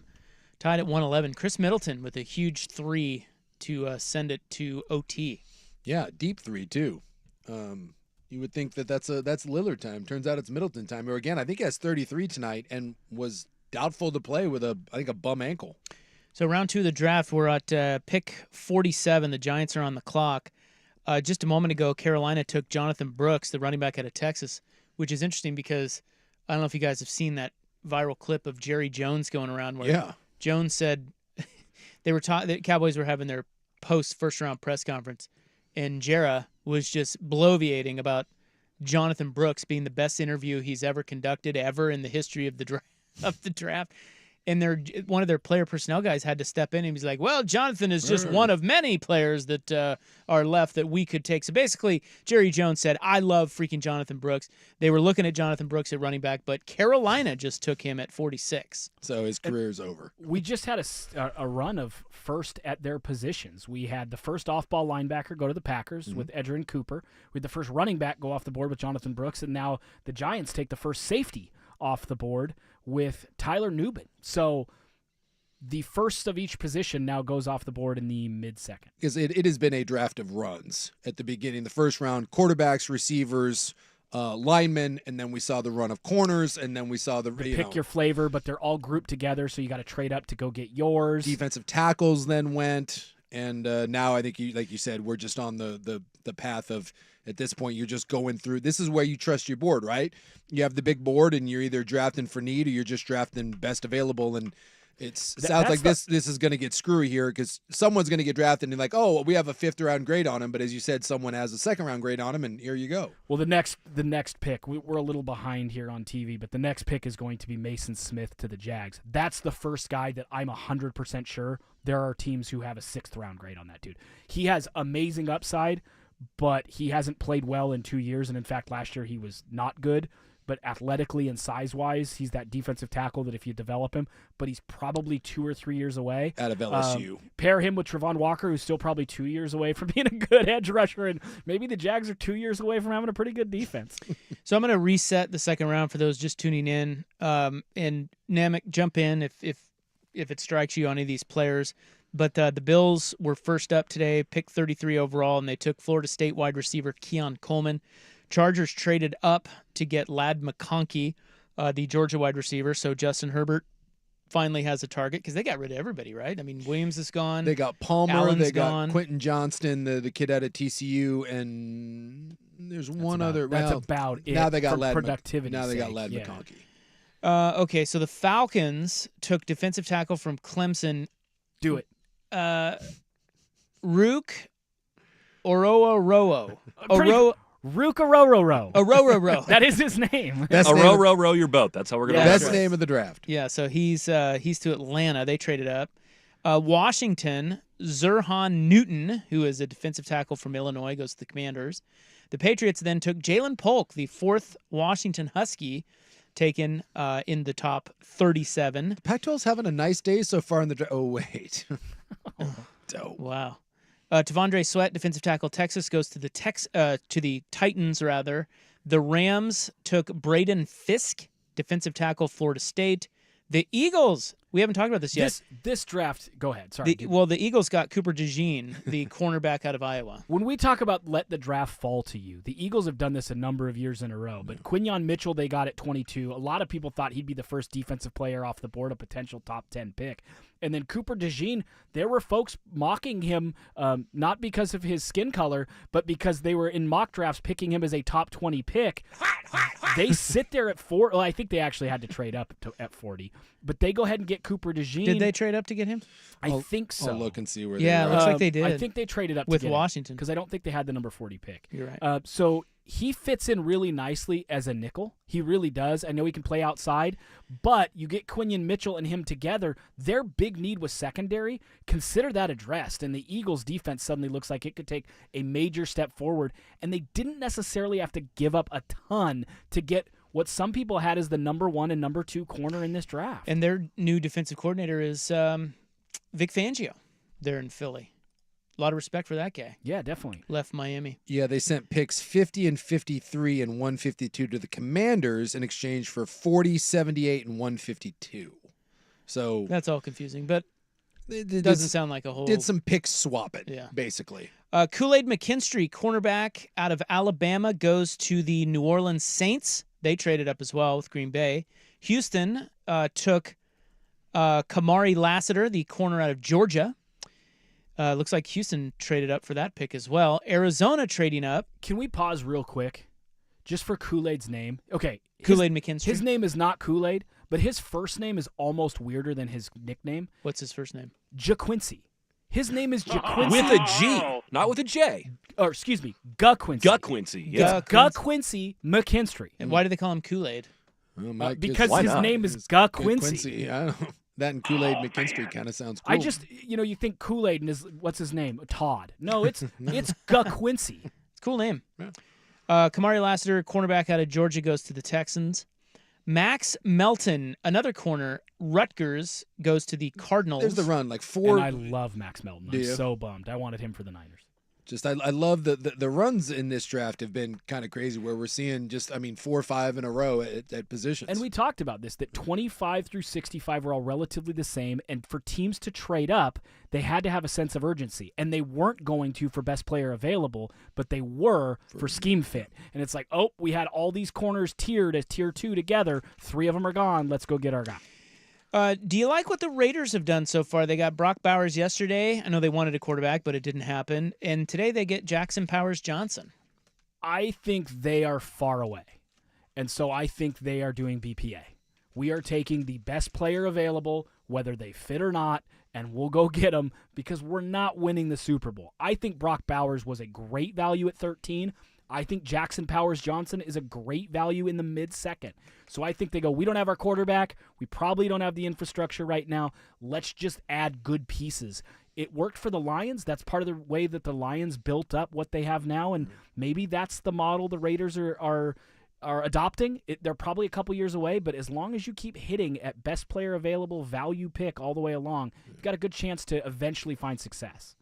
Few other picks to tell you about, and then we're caught up. The Packers took linebacker Edgerrin Cooper out of Texas A&M. First off-ball linebacker, by the way, to go. Yeah. Tells you something when it's 45th overall. No discipline, great athlete. He is a see-ball, hit-ball guy. Yeah. If you're looking for that cerebral guy, you want Junior Colson. If you're looking for, we just want to put an athlete on the field to go mess things up, Edgerrin Cooper makes sense for the Junior Packers. Colson, the linebacker out of Michigan. Yeah, Panthers, Jonathan Brooks, the running back out of Texas. By the way, the Panthers, they're like, we think he can be back from his ACL. The Panthers might be the worst organization in football. They are far away from winning. You do not take a running back in the mid-second. You don't take the first running back on the board when you have multiple needs. You know what they could have used? They could have used the number 1 guard in the draft. If you consider Barton and Powers Johnson centers, there hasn't been a true guard come off the board. Go get Cooper Beebe. Go get Christian Haynes. Protect Bryce Young.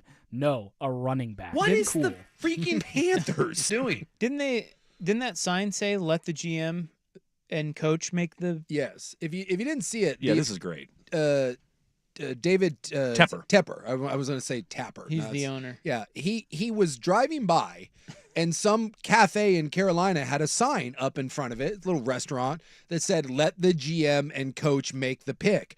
This piece of dung goes into the restaurant, starts giving it to the maitre d', the guy there, takes the guy's hat off, and demands to speak to whoever put the sign up.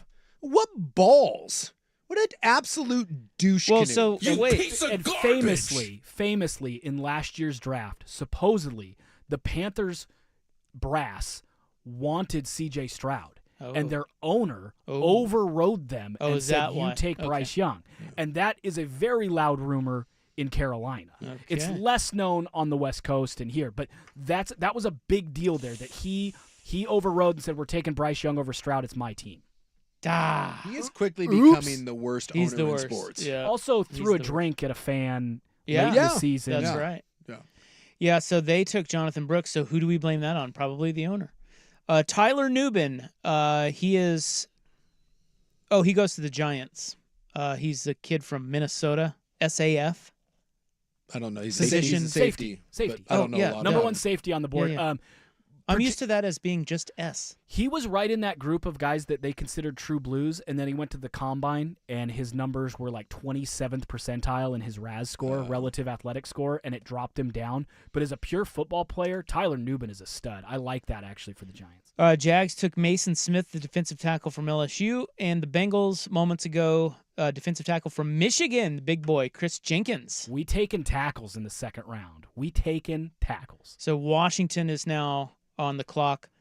The Washington's pick is in, and then the Steelers and Colts. And the Commanders, for the love of God, need to take an offensive lineman. No, they just took a corner. Oh, good. I do like that corner, but holy moly. Who'd they take? Mike Sanrenstill. Oh, my goodness. Sanrenstill? Yeah. Thank you. Why do we... He's got a weird name, but they say that, like, at Michigan, like, they don't have enough good things to say about him. Like, ultimate team guy, Swiss Army knife. They love him. He's there. little. He's 5'9", 182 pounds. But he'll stick his nose in there. But when we're talking pound for pound best football players in college football last year, he is way, way up there. And he'll probably be a nickel corner, but he is probably going to immediately be one of the best nickel corners in the NFL. Phenomenal player. Again, if you're the Commanders, though, protect Jane Daniels. You have a terrible O-line, and you haven't picked one yet, and you've got an undersized quarterback that gets hit. That holds on to the ball too long. I don't know understand it. Do we like that the picks are available on social media before they are actually announced? I'm trying not to look. Me too. I'm trying not I to actually feel like it's better this year than it has been in the past. It feels like people aren't as hell-bent on getting those names You out don't there. follow Albert Breer. Well, sir. but we're also on a delay here, and a pretty significant one because we're watching internet TV. So I don't feel like it's been as bad as years past. All right, Pacers lead the Bucks 118-115, 15 seconds left in overtime. We're keeping an eye on that. We'll keep an eye on the second round of the draft. But up next, Joey Harrington joins us. You know, he's got a unique perspective. He was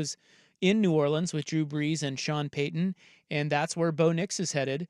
Well, he's not headed to New Orleans. He's headed to Denver with Sean Payton. So we'll get Joey's perspective on what Bo Nix is in for with Coach Payton coming up next. But first, Buck with SportsCenter.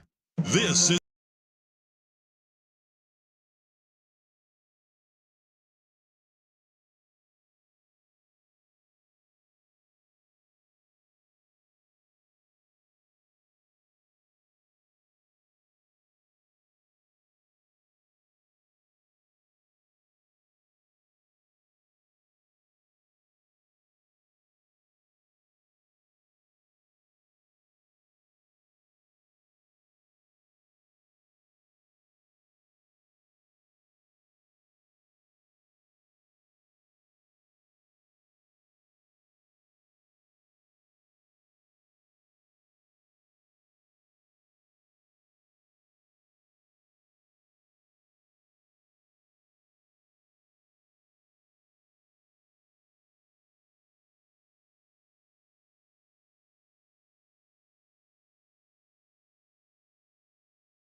course, our friend, our dearest football friend, Joey Harrington. How's your week going? I'm only a friend during football? No, I just called you a football friend.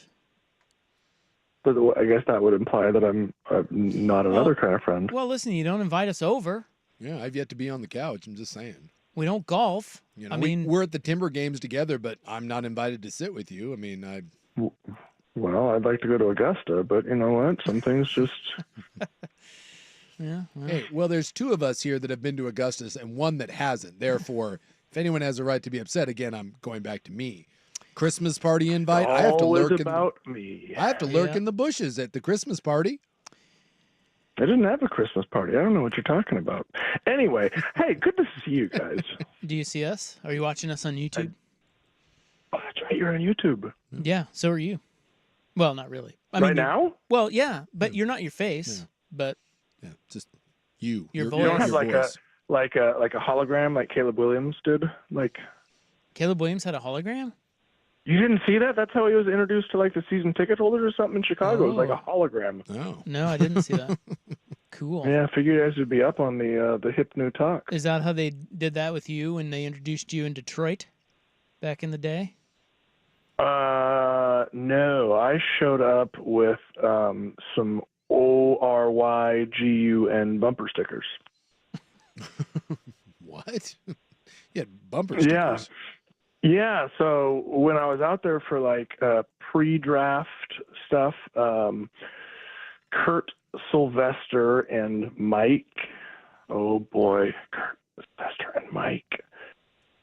Oh man, why am I drawing a blank on Mike's last name? Anyway, they're the beat writers forever. Detroit Free Press and the News, and Mike mispronounced Oregon like any East Coast would. It was Oregon, and I was like, oh come on. And so I brought him a bumper sticker when I got drafted. I was like, oh, I remember this. And so he was like, hey, we're gonna be working together for a while.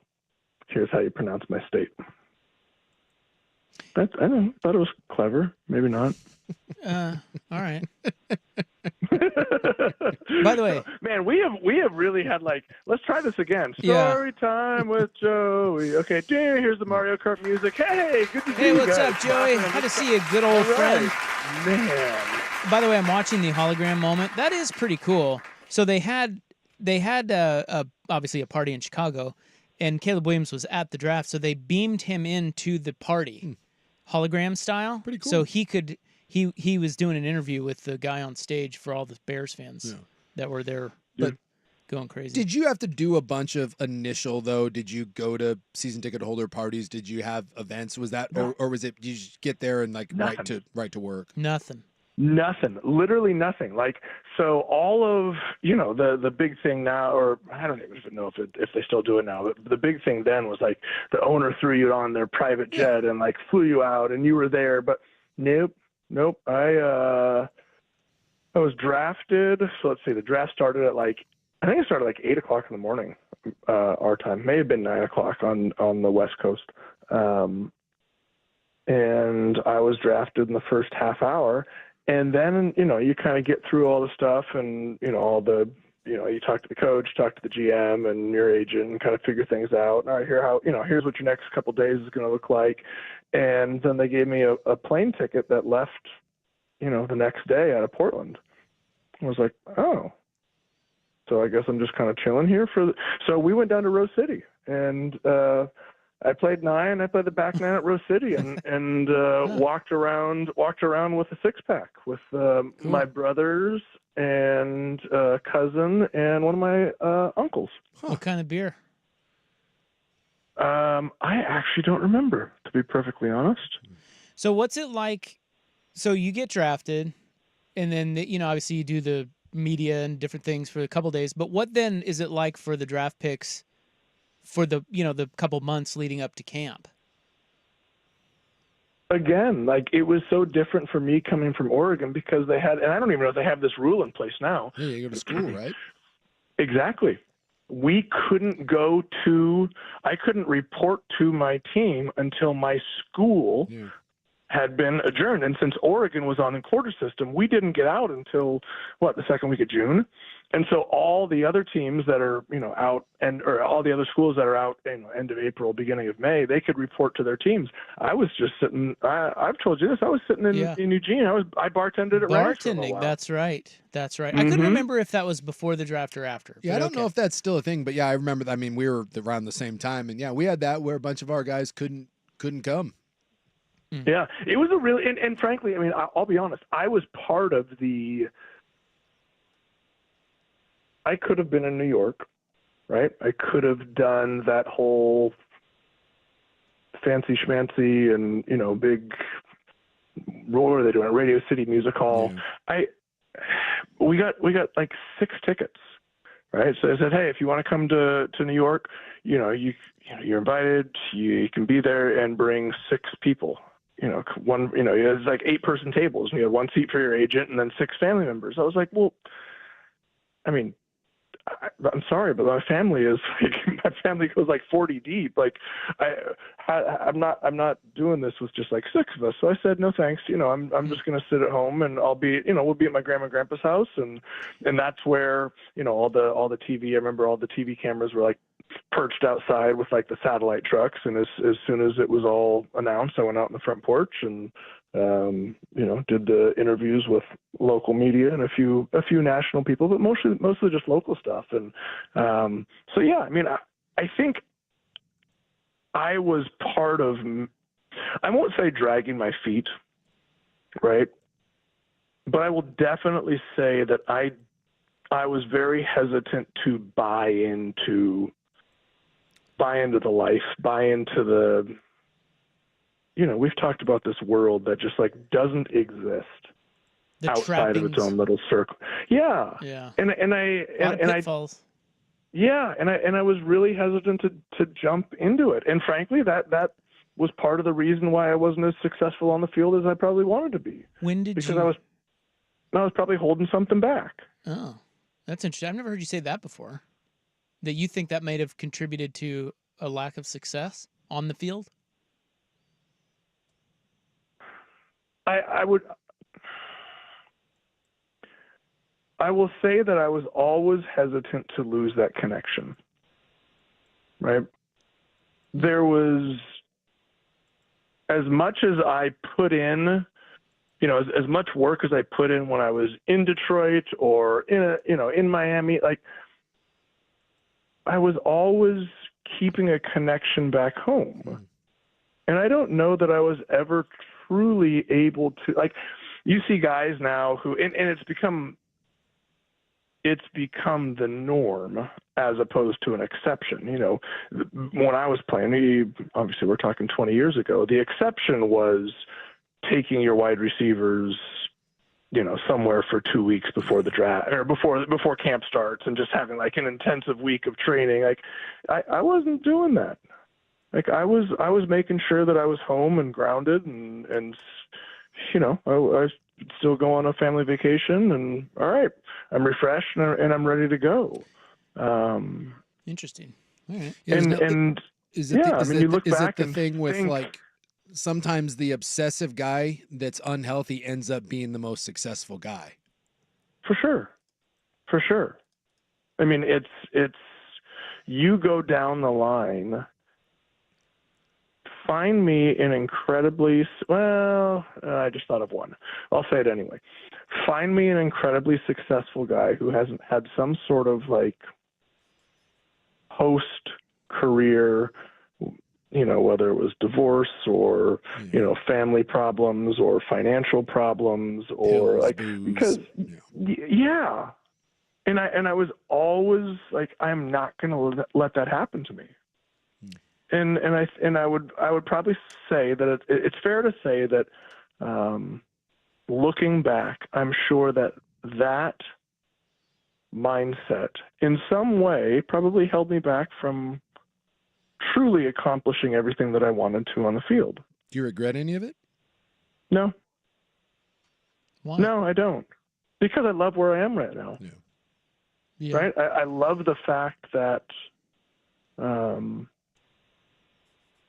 I get to be part of my kids' lives. I love the fact that I get to. I picked up Jack from school today, right? Picked him up, took him to soccer, took Emmett to school this morning. You know, I get to be around for all these things. Like, this is, and not only just today, but I've been able to do that for the last 10 years. You know, my body hurts. You know, we've talked about all the surgeries. Like, I was laughing with a buddy today. Like, I've gone through 4 years of knee surgeries on my right side. Now my left hip is hurting. I was like, it's probably going next. You know, like, I don't regret it because I don't regret having perspective. I think let's put it that way. Yeah. Would I have loved to have more success on the field? Sure. Do I think that there are ways that I probably could have done things better? Absolutely. But at the time, I was doing the best that I could, and I was managing and handling things in the way that I thought was best for me and the trajectory that I wanted in all areas of life. And looking back, do you say, yeah, that probably could have, should have been a little bit different? Yeah, but I feel good in knowing that I did things the way that I wanted to, and I don't regret that. Well said. Some of it's just hindsight, you know. But all right, so let's take a break. We're with Joey Harrington here, former Lions quarterback, Ducks. You saw Peyton and Drew Brees up close. You were there in New Orleans with those guys. Bo Nix goes to play for Sean Payton in Denver. A lot of people saying that's a great fit. We want your perspective on that when we return with Joey Harrington, courtesy of Mods PDX on The Fan. The inside story on Oregon athletics, brought to you by Mods PDX. The future of building is here. With the 12th pick in the 2024 NFL Draft, the Denver Broncos select Bo Nix. There it is. Quarterback, Oregon. Well, from one Oregon quarterback to another. Who was the guy that went, wow? Oh, I don't know. I think that was Rich Eisen. I think it was NFL Network, maybe. Right. Was anyone surprised? Like, I don't think anyone was surprised. He'd been tied to. There was no player more tied to a team pre-draft besides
Story time each Friday. Unique perspective, sir. Bo Nix goes to Denver to play with Sean Payton. You got a front row seat to some Sean Payton, Drew Brees work there in New Orleans. Why do you think, or do you see it as such that everyone's saying Bo Nix such a great fit in Denver with Payton? Do you think that that is true based on what you've seen and what you know of Bo? I couldn't think of a better fit. I mean, Bo's a gym rat. Bo is literally the kid where if there's a football, he's going to go play. And not only is he going to go play, but he's going to study, and he's going to play. He's going to make a mistake. He's going to learn. He's going to fix the mistake. He's going to go out. He's going to do it the right. That is exactly what Sean wants in the mentality of a quarterback. Now you look at who the style of play. Drew was not a big arm guy. Drew was chunk. Like Dan Orlovsky always says, just hit singles. Just throw it in the flat. Throw it here. Throw it here. Throw it here. Just take it and take it and take it and take it and bam, hit it over the top. Take it and take it and take it and take it, wham, across the middle. Like, and that is what Bo will do. Like, he is a smart, athletic, accurate quarterback who loves to play the game and loves to work at the game. Like, that is, I mean, I don't know that there's a better marriage between rookie quarterback and head coach. Talk to me about Sean Payton, too, because I made the point that I think there's a ton writing on this for Bo Nix. It's his career, but I kind of feel like a lot's writing this for Sean Payton. Like, Sean Payton gets talked about as this, quarterback whisperer. And, is it fair to say, you have Drew Brees. Drew Brees is pretty good. And we haven't seen Payton, and it's a very small sample, we haven't seen Payton have any success outside of Drew Brees. So I made the argument, he's hitching his wagon to Bo Nix. This is kind of essentially a do or die for both guys. So what is it about Sean Payton where we talk about him with such reverence? Well, would you call him a quarterback whisperer? Well, that's kind of what that's what people talk about, and I'm not certain if it's deserved, or is he just a good coach that had Drew Brees? Well, but think about this. How was Russell Wilson before Sean Payton got there? And obviously he and Sean did not get along. They were oil and water. Yeah. But that was a personality thing, right? Yeah. Sean wants somebody who's going to work. Sean wants somebody who is business. Sean wants somebody who's a gym rat. Mm-hmm. Russell Wilson was worried about his brand. Yeah. Right? And so if you look at what Sean Payton did with Russell statistically, like football-wise, the turnaround from Russell's first year to his second year in Denver is pretty dramatic. Yeah, it was much better. What was it lights out, making, going to the Super Bowl? No, it wasn't. But what was he, 27 touchdowns, 6 picks? It was pretty dang good. Yeah, it was a lot much better. Yeah. He improved him for sure. I would was he 100? Was he 100 as a passer rating? I don't think so. Pull up the stats. I'll look right now. I'm gonna say if he wasn't 100, he was 98. All right, let's take a look. See. Like, I'm saying what Sean Payton did with Russell Wilson last year on the football field was pretty dramatic, and that didn't end because of on the field, terribleness. It ended because Sean made the decision that he and Russell could not work together and be successful with what he wanted to do. So I would actually argue that might have been one of his better coaching. Look at Russell 2 years ago versus last year. I would really be curious to see touchdown to interception ratio from 2 years ago to last year. It was pretty dramatic. Yeah, now, he went with Hackett. He was 60% completion, 16 touchdowns, 11 picks. With Payton, 66%, 26-8, and a 94 rating up from 84. 98 rating. Up 98 rating, yeah. 84. Big from 84 to 98. So yes, a massive jump across the board. He was definitely better. So yeah, maybe he is a quarterback whisperer. I think that any, like, you start talking about the word, everybody uses the word guru. Yeah. Sean Payton is talked about in the elite class of coaches because he won a Super Bowl, right? And whether you have Drew Brees, I mean, hey, how many seasons did Mike McCarthy have Aaron Rodgers? Yeah, a bunch. Right? I got one. Mike Holmgren. Like you start going down these lists of great coaches that had Hall of Famers for their entire career and barely got one Super Bowl. It's a tough thing to do. It's really hard. And so I think part of why people revere Sean Payton is because he's been able to, even after Drew left, they still made the playoffs. They were still a playoff team, right? And so what he was able to do and able to instill, Bill Parcells only won one Super Bowl, right? No, he It won was just two. the Jeff He won two. Hostetler? He won two, and one with Phil and one with Hostetler. So he won two. No, that was the same year. No, he won two. Phil Simms won a Super Bowl, and Jeff Hostetler won a Super Bowl. Parcells won two because Belichick was the defensive coordinator on both. They won two. Two-time Super Bowl champion. Yep, 21 and 25. Yep. In your face. But yes, to your point, there's a lot of really good coaches that have never won one, or and getting one puts you in elite company. Right. One other I topic. think it's a perfect fit. Yeah. Okay. One other topic. The Falcons signed Kirk Cousins and then drafted Michael Penix. How do you think that plays out? Like, take us into the starting quarterback, backup quarterback relationship, and in this instance particularly, what do you think happens?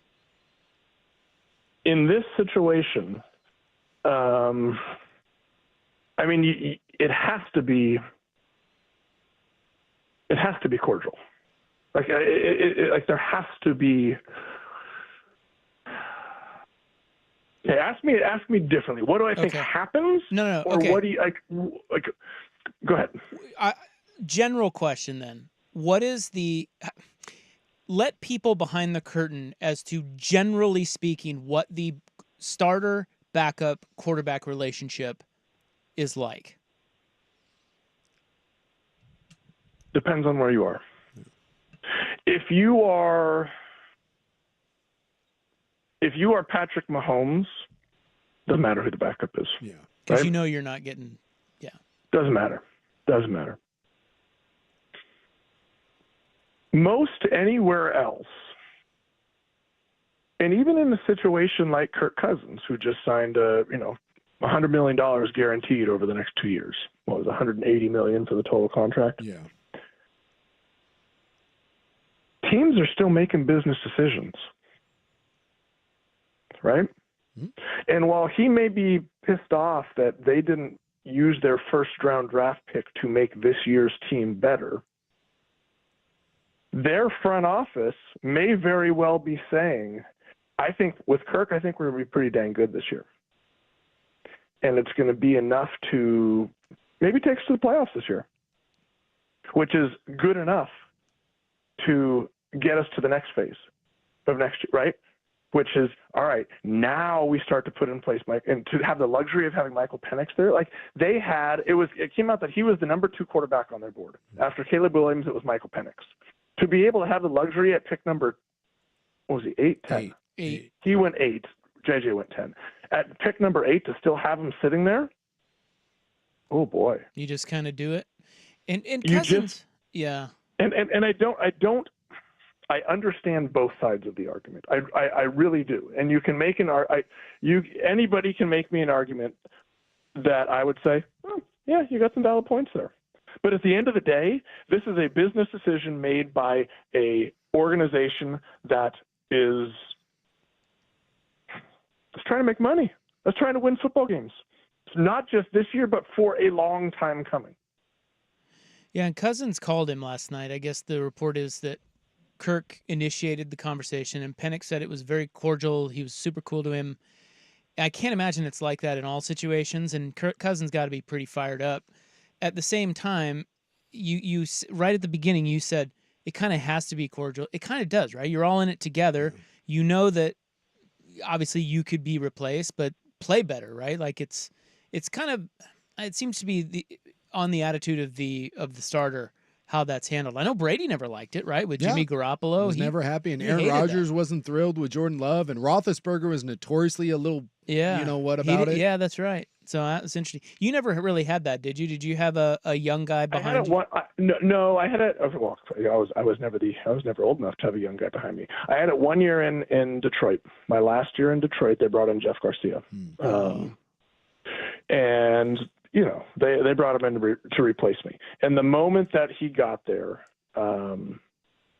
he took all the offensive linemen, a big weekend. I think it took him like Lake of the Ozarks or something like that. I was like, what the hell is going on? Like, this guy is coming in and just trying to take this team over. I was like, oh, like this doesn't sit right. We were very cordial, and it ended up working out fine. But it never really sat right. Well, yeah. Right. It never really. But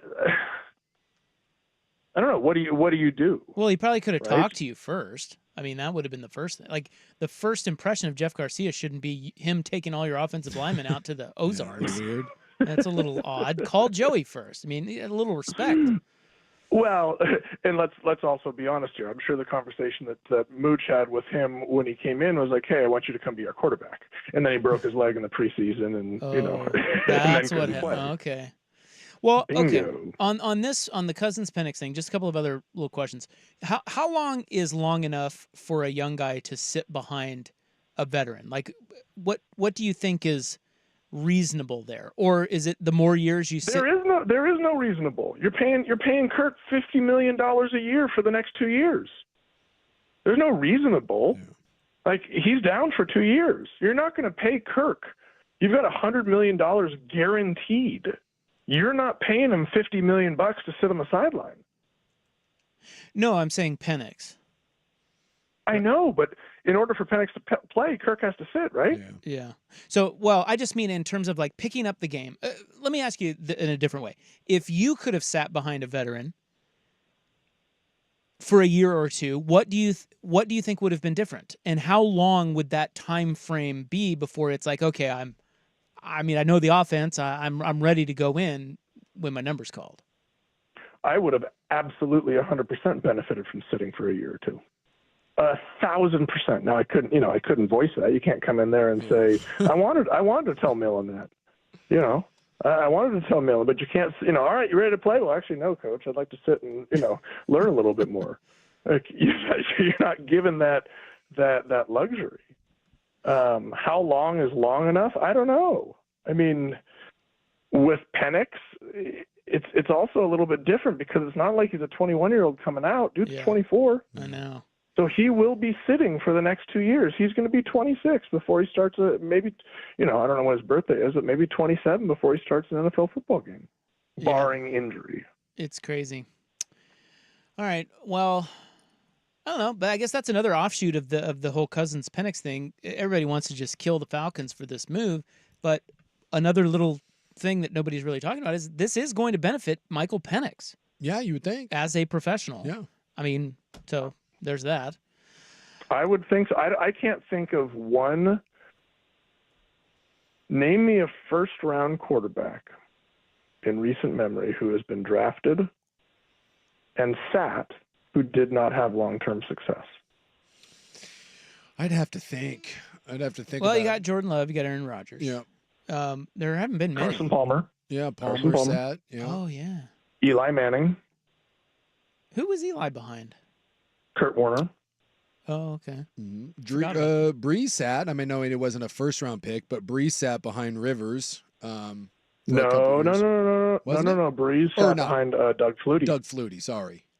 Mm-hmm. Boy. Like, there have been so many more examples of first-rounders being drafted and sitting and ending up successful than being drafted and playing. I don't fault this logic at all. The question is whether you can be good enough in the time frame to get to them and still have a job. Right. Well, I got my raffle tickets today. I'm hoping to win some shoesies, some Nike shoes that I won't wear. There you go. And I'll frame. He's put on the wall. Put them on my wall. The raffle is at the the Harrington Family Foundation website, which is harringtonfamilyfoundation.org. If you click on Sneakers for Scholarships, got a couple of pretty sweet kicks on there to be raffled off.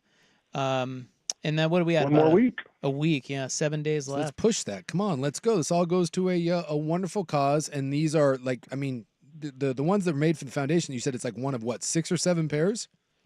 7 pair. So, like, if 7 you're a pair. sneakerhead, this is as exclusive as it gets, and raffle tickets are $40. And describe them. What do they look like? They're the Jordan 1 highs, right?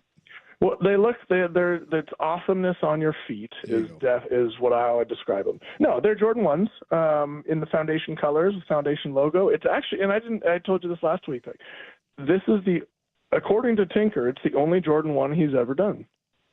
Because the Jordan 1 was Peter Moore's design, and he said he'd never touched it until now. So he just wanted to be clean and classic, and that's what it is. And then we paired it with something that is completely not clean and classic, and the Jordan 1 off-white Chicago's. That's about as abstract as you can get.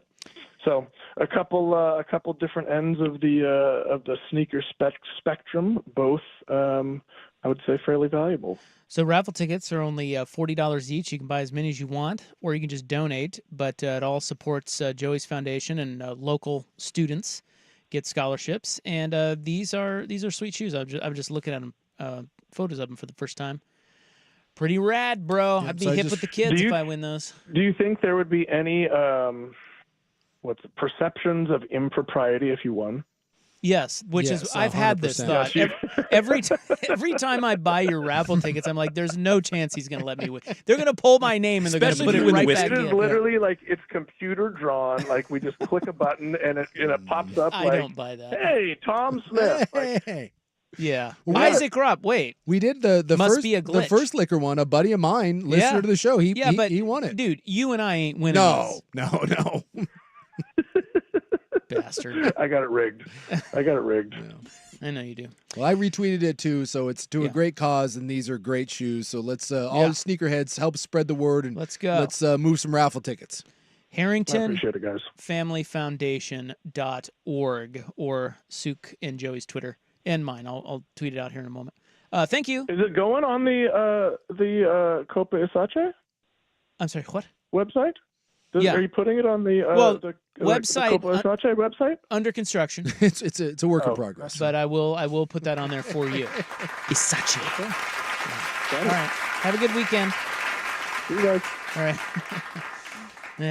Joey. How about that guy? All right. We're way over. Coming up next, we'll get you caught up on the second round. Nemec is still here, and then we'll goof off. Suk's about to catch a plane to St. Lucia. Let's go. Come on, man. So fun. I got to get out of here. Put me in your baggage. Well, take me with you. Nemec, he's a little fella. He could probably fit. The Draft Gnome returns to our show next. 6:08 on the Fan. Did you know the law requires insurance companies to pay you 100% of your auto claim in cash? At Leif's, we're here to help you do just that. It's your money. Thinking about cashing out, a partial repair, or for many, a pre-loss repair? We're on your side. Remember, it's your money, but to settle your claim 100%, you'll need a professional. Insurers will not settle your claim correctly without a pro working for you. Custom services, deduct assist, loaners, pickup and delivery. Leif's, we're always on your side. Want a job that makes a difference? Join the TriMet team and help keep the Portland area moving. We have immediate openings for bus drivers, starting at over $27 an hour and a hiring bonus of $7,500. That's right, a $7,500 hiring bonus. We also provide great benefits, including health insurance, a retirement plan, paid sick time, paid holidays, and lots more. Learn more at trimet.org/drive. Again, that's trimet.org/drive. The Fan 411. Log on to the contest page at 1080thefan.com now for your chance to win a pair of tickets to see In This Moment and Ice Nine Kills when their Kiss of Death tour comes to the Moda Center on Saturday, August 31st. You can find details on how you can enter to win now at 1080thefan.com and download the free Odyssey app and favorite 1080 The Fan for exclusive content from fan hosts, easy access to fan podcasts, and more.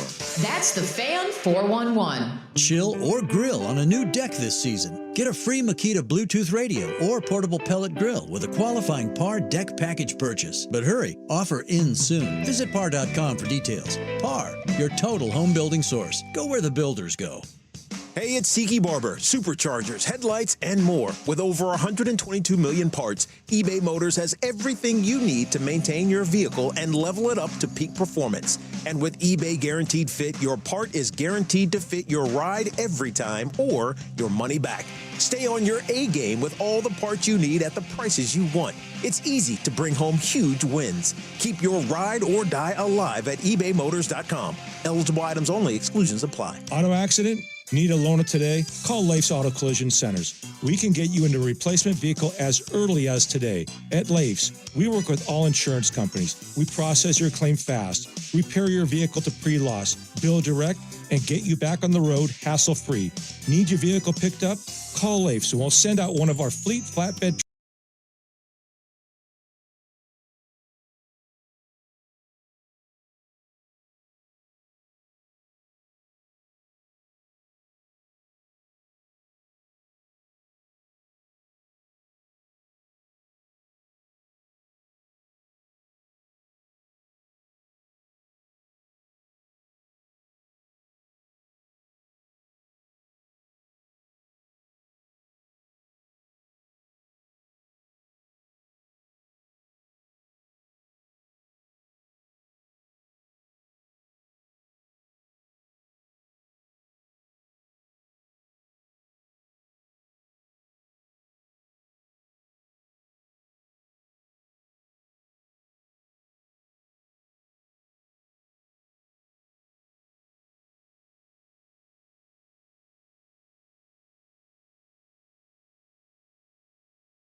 About if I were you. Getting hit by a bus or something. Yeah.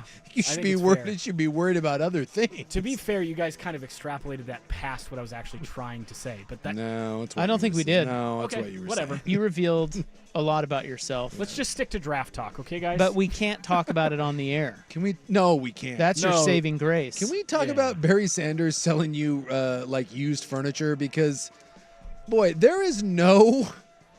like, think about Barry Sanders is arguably the greatest player at his position in the history of the league.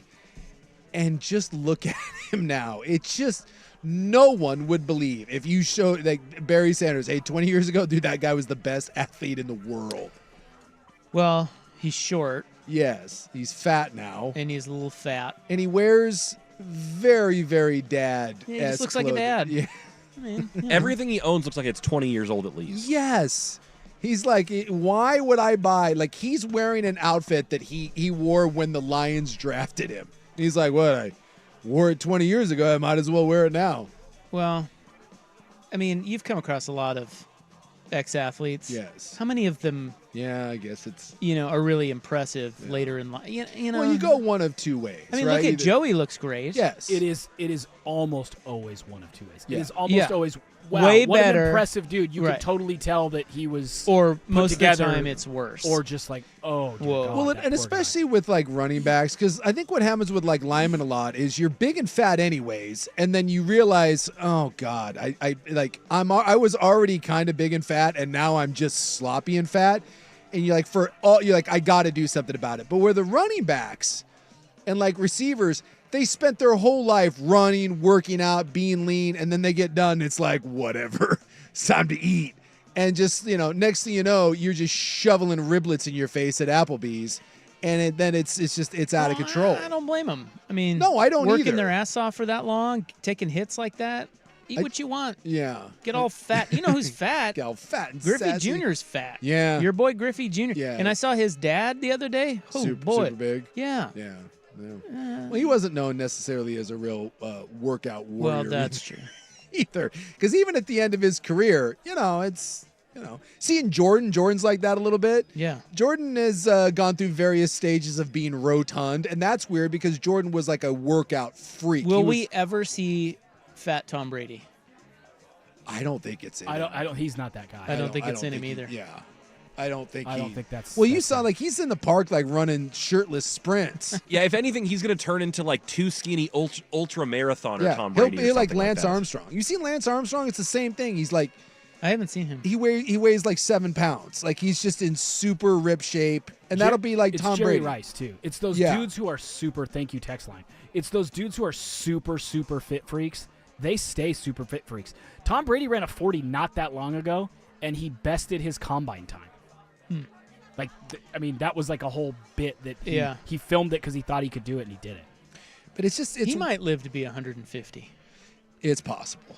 I mean, seriously. Did you ever watch Parks and Rec? Yeah. He reminds me of Rob Lowe's character. Yeah, he's Chris Traeger. No, he definitely Chris is that. Traeger. Yep. It's like, I literally have to keep moving. My heart rate's dropping, and he's eating some sort of weird, like he doesn't eat real food. It's all like flaxseed something. And, yeah, there's just and then they did that special with him, and he was just drinking some sort of weird kale berry shake, and it just seems like a miserable existence. But then you realize it's Tom Brady. It's probably a great existence. Wouldn't it be? Is there any part of you that if he dies young, you'll be like, "Ha see, none of that's worth it." If he dies of a massive heart attack tomorrow, fat couch people everywhere are just like, yes! Told you, pass the Funyuns. I knew it. I mean, there is an element of that where you see people that, it's... My brother's in great shape. Is he? Yeah. Eats great. Yeah. Rides his bike. And his doctor told him, and he gets so mad at me because I'm, I don't really exercise. All I do is golf and drink. And his doctor told him, he goes, you have, I don't know what they measure, but there's something in his heart. He's like, you're in great shape. You're doing everything right. But your heart, I'm really worried about your heart. I think it might take you out early. If you, it's just, it's a DNA thing. Sure. And meanwhile, my doctor doesn't say that about my heart. I'm just like, well, maybe you should golf more. It's my physical fitness level. Isachi. That's right. I mean, there is no guarantees. Like there was my dad used to have he would cut out, this is how old, my family is. My dad used to cut out comic strips. Yeah. And he would pin them up on his board. And he had one called The Wizard of Id. And it was this old comic strip. And, it was like these 3 dumpy dudes sitting on a couch. And the super fit guy comes by and is making fun of him and, like mocking him for their lifestyle or whatever. And then the next, panel of the cartoon he gets struck by lightning. and all three guys on the couch raise their beers and say, "No guarantees." That's right. There's an element of truth to that. Just live your life, man. Yeah, but you know what? I'm going to go ahead and roll the dice on trying not to be the world's biggest fat ass. It's got to help, right? Yes. It's got to help. Yes, it does. Somebody on the text line asked, "Will we see Fat LeBron?" And I think that's almost a guarantee. Really? You think so? You think we get Fat LeBron? I think we're going to get Fat LeBron. That's when he gets off of the HGH and everything? I think he's doing so many things to be that big and that muscular. And when you're that old, that muscle can turn to fat real quick when you stop taking what you're supposed to be taking to keep that body that way. I think we're almost certainly getting Fat LeBron. Boy, I would love to see Fat LeBron. That would be awesome. Fat bald LeBron. Oh, well, his hair is already just... It's going to be good, nightmare. Isn't it? Isn't Fat bald LeBron going to be great? Yeah. I hope so. I hope he's drinking wine and tequila all the time. And I want to see Fat LeBron like playing in pickup games, just schooling people, like wearing knee braces and goggles, and he's still throwing the hook shot at people. Let's go. No, Sean if you Kemp had to style. guess, wouldn't you say he's a thicker build? No, I think I'd say it's fat. going to be hard for him not to be fat. I mean, Agreed. he's really going to have to fight it. Agreed. Well, it's alarming when Sean Kemp was doing the Kraken stuff when they were the Winter Classic. Like, have you seen Sean Kemp? No, dude, he is fat as like Sean Kemp is huge, dude. And he's a big guy, right? And I remember Sean Kemp being like a physical just specimen. And they had him in that Kraken jersey, and boy, it was hugging him in all the wrong places. I mean, it's just, and I hadn't seen Sean Kemp in a while. I was like, whoa. Sean Kemp, Like, for a little while there were stories about he was pushing 400 pounds. Yeah, it's alarming how big Sean Kemp got. What about Fat Shohei? Think we're gonna see Fat bald Shohei out there? Well, the one that you will never see is Fat Ichiro. Oh, no chance. He's in the Tom Brady, Jerry Rice mold. Again, those generational fit freak guys. Look at this. That's Not him gonna when he was happen. doing. Look at that Kraken shirt. Big old dude there. Well, dude that Suk invoked earlier, Sean King, who was a quarterback, is huge now. Is he? Oh, yeah. Yeah, he's massive. Note to self, I want to make fun of Sean King. What if Jamarcus Russell was like the most fit? like of all the dudes in the world who would like He's turn gone it around. vegan. There's no chance. If Jamarcus Russell was like a triathlete or whatever they're called, like he's super into like Iron Man stuff, there's no chance. None. Zero. Has anybody seen Jamarcus Russell in a while? I don't think so. Probably You some don't people hear a at the strip clubs. Oh, wow. Still Or an taking shots. all-you-can-eat all these place. years later. Yeah, well, Vince Young got real fat. I was just trying to think of like that was another one that was like kind of guaranteed. I'm trying to see if I can find a recent picture of Jamarcus Is Michael Russell. Vick fat? Oh, I found one of Jamarcus. It's not great. I don't think Vic is fat. Oh, Oh, yeah, you weren't lying. Jamarcus. I think Jamarcus is like humongous, right? Yeah, I don't know when this picture was, but it's not good. He's in a wife beater and he's got himself a nice little set of Oh mitts. boy. Oh yeah. Yeah. That's fat. That's what I thought. That's about what I thought. Well, at least he had that great career. Oh, What about Dame? Are we Fat getting, Dame? Are we getting Fat Dame someday? I could see it. I could see Fat Dame. Yeah. That's it. I could see Fat Dame. Fat Siege. Is Siege gonna get fat? Siege seems like not a fat to me. Not a fat. You never know. But he's a wine guy.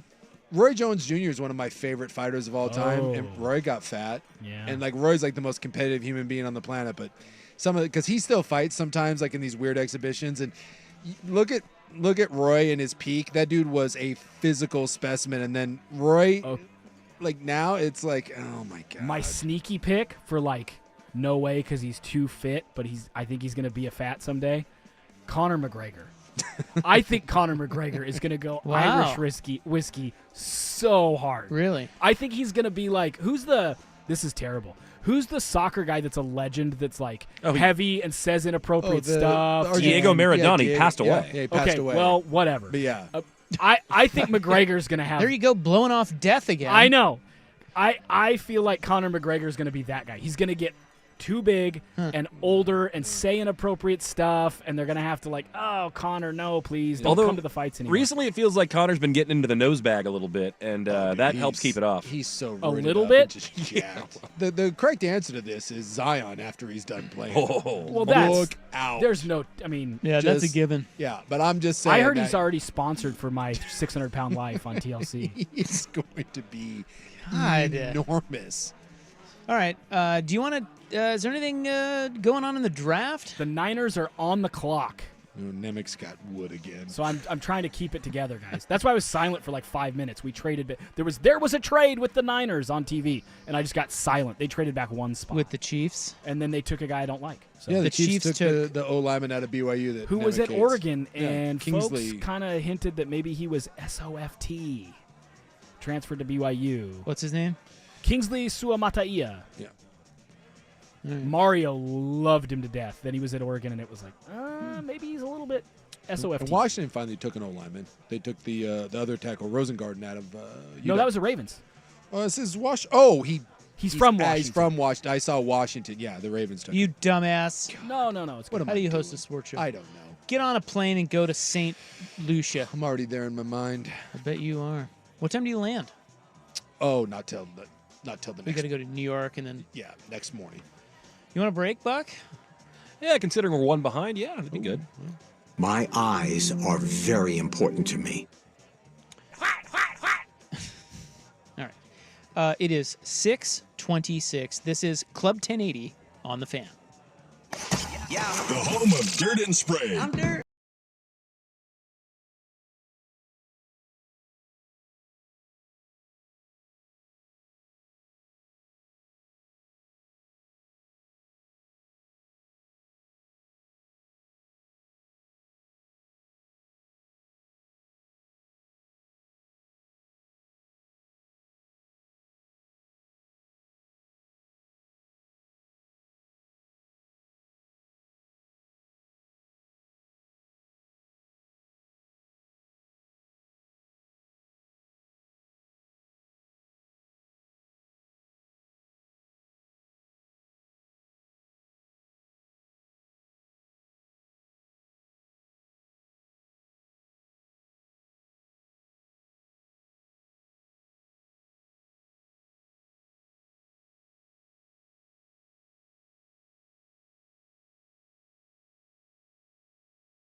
things happen. Sometimes they put him in at running back. Really like Malachi Corley. That's the first pick of the third round. So now we've got the Cardinals, Commanders, and then the Patriots. All right. Let's take a break, get back on the clock here, and when we return, we will have super hot, awesome club talk. And we'll try to make Andrew Nemec extremely uncomfortable. And I mean extremely. I love dong news. That's next. Here's Buck. This is Draft Week on Primetime with Isaac and Sue. Brought to you by Crunch Fitness. Now, from the Fan Sports Desk, a Sports Center update on 1080 The Fan. Brought to you by Reynolds Defense Firm. If you've been arrested for DUI, you need a team of attorneys that you can put your trust into. Call Reynolds Defense Firm today, online at reynoldsdefensefirm.com. First on The Fan. In the association, 3 playoff games today. The first one was a thriller. The Pacers beating the Bucks to take a 2-1 series lead, 121-118 in overtime. Chris Middleton with 42 points for the Bucks in defeat. Right now, it's at halftime in Dallas. The Mavericks with a 54-41 lead over the LA Clippers. Luka Doncic with 14 points in that one. Derek Lively with 13 off the bench. Meanwhile, on the ice, Stanley Cup playoff action tonight. The Rangers looking to take a 3-0 series lead over the Capitals. They have a 3-1 lead in the game with 4 minutes to play in the third period. Meanwhile, the Vancouver Canucks with a 2-0 lead at the second intermission over the Predators. More sports scores and stories in 30 minutes. I'm Ryan Buckley at the 1080 The Fan Sports Desk. Listen live or on demand on the Odyssey app, the Fan's desktop player, or tell your smart speaker to play 1080 The Fan. Save the date. The 10th Annual Fan Golf Classic presented by Autotown GMC at Langdon Farms Golf Club will tee off on Thursday, July 11th. Keep it on The Fan for details. Head soak for my hometown dealer, Vancouver Ford, heading into the weekend. So if you're out and about, I'm telling you, if you've been waiting for the perfect time to buy a car, now is the time. Because maybe the inventory hasn't been right for you, or you're worried about no incentives or the high interest rates.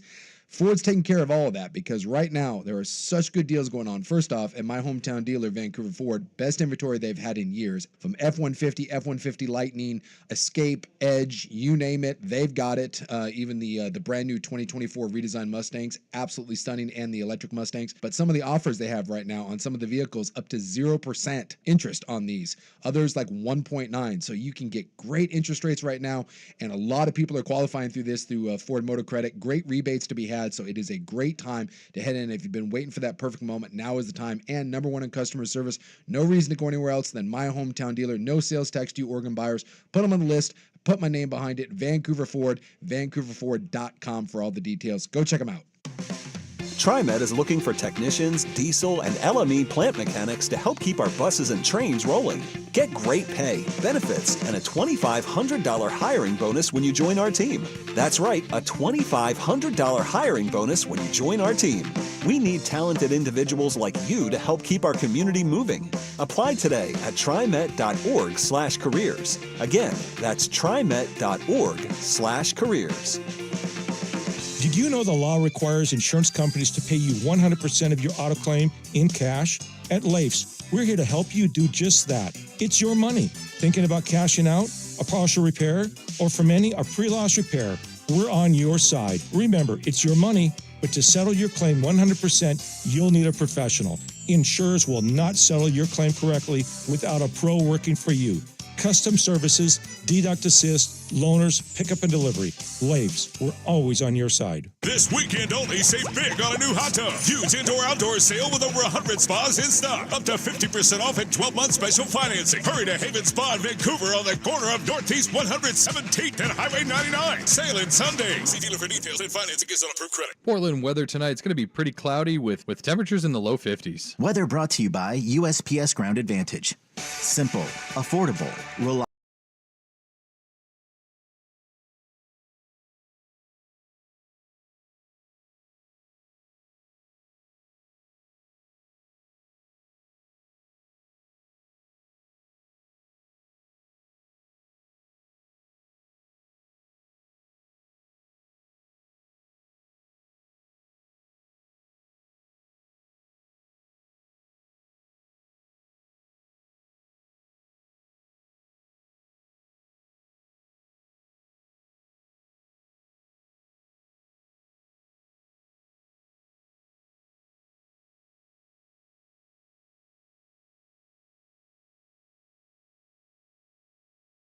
passing shower, and then you're back. Like Florida. Yeah. And like 4 or 5 of the days, we're up in the jungle. We're up in the middle part of the island, so maybe we'll get a little rain up there, but it'll be good. Rain's good for the soul, just not 52 and rainy. All right, well, Nemec, I've officially lost interest in the draft. Sure. Unless you can keep my interest. Not a chance. Trey Benson just went to the Cardinals. He used to be a Duck. He went to Florida State. Yeah, That's all I got for you. Duck great, all 6 carries of Trey Benson. Definitely Flash, though, and their camp was really bummed about losing him. Flashed with 6 carries? In practice and stuff. I mean, obviously not in game. Those must have been 6 phenomenal carries. There was a lot of buzz about him as an ascending player right before he transferred, and then obviously he flourished in Tallahassee. We had the first guard go, and I know Nemec is he's got a chubby over the Niners trying to take a guard. Brandon Coleman out of TCU, the first true guard, goes in the 3rd round. He's a tackle. Who cares? It says guard. He's a tackle. I mean, he'll slide inside, but if we're talking like true guard, the true guard hasn't come up. I wonder if a robot hooker could play guard in the NFL. What's his name? Coleman? Brandon Coleman? Is that From what you said? TCU. Yeah, Brandon Coleman. This is where you should really appreciate Andrew Nemec, because he has actually watched tape on Brandon Coleman. I know, it's disturbing. What does your wife think about this? Tape. She just kind of knows. Yeah, it's YouTube highlights. YouTube. It really is YouTube highlights. Because people get salty about that. Like, you're not watching all 22. And it's like, well, you can watch cut-ups now of pretty much any player. Every player in the draft, you have gone and looked on YouTube for their highlights? No. So there's some players you don't know anything about. Yeah. How many approximately? 300? That I've watched? Yeah, players. Oh. Over the course of the year? Probably like... Oh, I thought you did it all like leading up to the... Well, anything that would go into this draft prep. Like, I've already started for next year. Yeah. Probably 200 different guys. Over the course of the year, in the last like 3 months, probably 100, 120. And then I read the profiles of, like Dane Brugler comes out with a list of his top 500 guys. I'll read most of those profiles. PFF does as deep as like a top 250. I'll read all that. And then I've always had a really good memory for this stuff. So if I read something once or twice, it's usually in there somewhere. So it doesn't take a long time to memorize it. I always think, like, I'm watching here, like, there's a video now of Jackson Powers Johnson being drafted by the Raiders, and, it's like they've got his whole family back there. And you see these parties. If you were drafted, if the radio draft happened and one Asache was had his viewing party, how many people would be, like, how many family members? Like, these guys have like 60 people in the background. I'd have like 4. I would have, let's see, 1, 2. 1, 2. Would they all come? You know what you get, though? What you get is like your friend who's like, can I come and I can be on TV in the background? Bros. Yeah. And so it adds to it. And also you're the star of your family. You're an NFL player, so people are nicer to you. Yeah. So you have more hangers on. They suck up to you. You do. You have more hangers on. That's Like if you're you guys, I'm sure you've alienated a crap ton of people in your lives. Yeah. That's why it's like 3, 1. Maybe my wife would come. I've got a good core 8. But if you guys were like, if Yeah. you were superstar athletes, how many of those people would be like, yeah, Rob and Suk are jerks, but he's going to be a millionaire, right? And then it's like, Suk, who cares that you say stuff you shouldn't say? I'd love to come to your draft party. I think I got It'd be like different. 6. I don't think I can get to 10. I think we're getting 6. Like, and is anyone traveling to come to your house to do that? These are all local people? I have a lot of family that would come. Really? Yeah. I have aunts and uncles and cousins that would definitely want to come. Yes. And Chantel's family, she has 23 nieces and nephews. Jesus. They would want to be a part of that. So we'd have 67. So would you have the largest draft party of any fan personality? I'm married to an African American woman who has 23 nieces and nephews. I'd have a pretty big party. So you have a They'd all show up after I was drafted. I think Sprague has a big crew Does he? too. I think Sprague has a big extended sort of, family situation happening.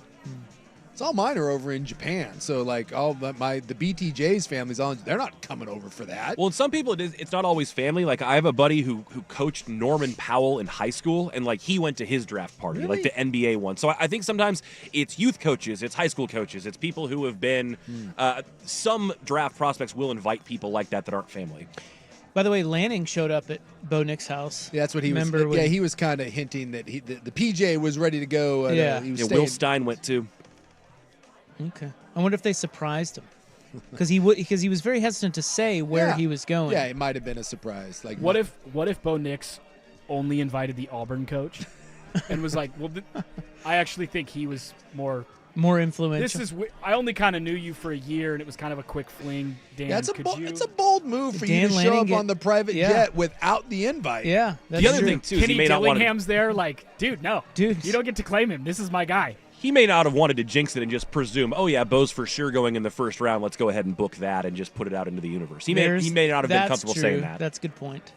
Good. Yeah, because if you show up and Bo starts sliding, then again it gets awkward. You're like, yeah, I'm going to go to Alabama to be with Bo, and he's not getting drafted today. Listen, we got this spring game thing, and I hope it works out, but it's mothers. Can you imagine? Like, where's Dan Lanning? He's going to be late to the spring game. Bo slid to day 3. Well, I love the stories like when Joe Thomas got drafted, like they were because he went like 2nd or 3rd overall, the Hall of Fame now. Yeah, he was out of Wisconsin. The Browns, and they invited him to the draft. He said no. They sent a crew to his house to film him, and he went fishing. He wasn't there when the crew showed up. He was gone. No one knew where he was fishing. The Browns couldn't get a hold of him. Yeah, he basically said he didn't want to think about any of the pressure of the day, so he was just going to do what made him happy and ignore all of it. Yeah, like him and his dad went fishing, and I got back from fishing, and someone's like, dude, he like went 2nd overall. He's like, cool. You know how they say like rich man, poor man both eat disgusting things? Yeah. Okay. Isn't like draft, show your draft party? Isn't that like Hall of Famer or total bust? Yeah. Like, you're either perfect or you're Joe Thomas. Right. You are either an elite Hall of Fame type mentality or you are Jamarcus Russell or Vontaze Burfict. Well, like when they showed Bo Nix's family, it was like it is the most wholesome. Like they're super Christian and like he's got a wife already and she looks like a Christian wife and just it's the most wholesome hot family. But then they got like Tej Johnson there, dude. He was like the one outlier. Like he was like it just. Why was he an outlier? Because he wasn't. Really what does that mean? Because he wasn't the whitest human being on the planet. Are you saying he's the Cooper DeJean of the Knicks family? He is. Look at the Knicks family. That entire family is white and not normal white either. Like super white. Did you mix in a black? They did. Oh my goodness! Uncomfortable. You did say you're going to make it uncomfortable, and I'll tell you what. I told you, bitch. That's a great story. They adopted Tej Johnson. And believe me, every time they played, the announcer would let you know it 17,000 times.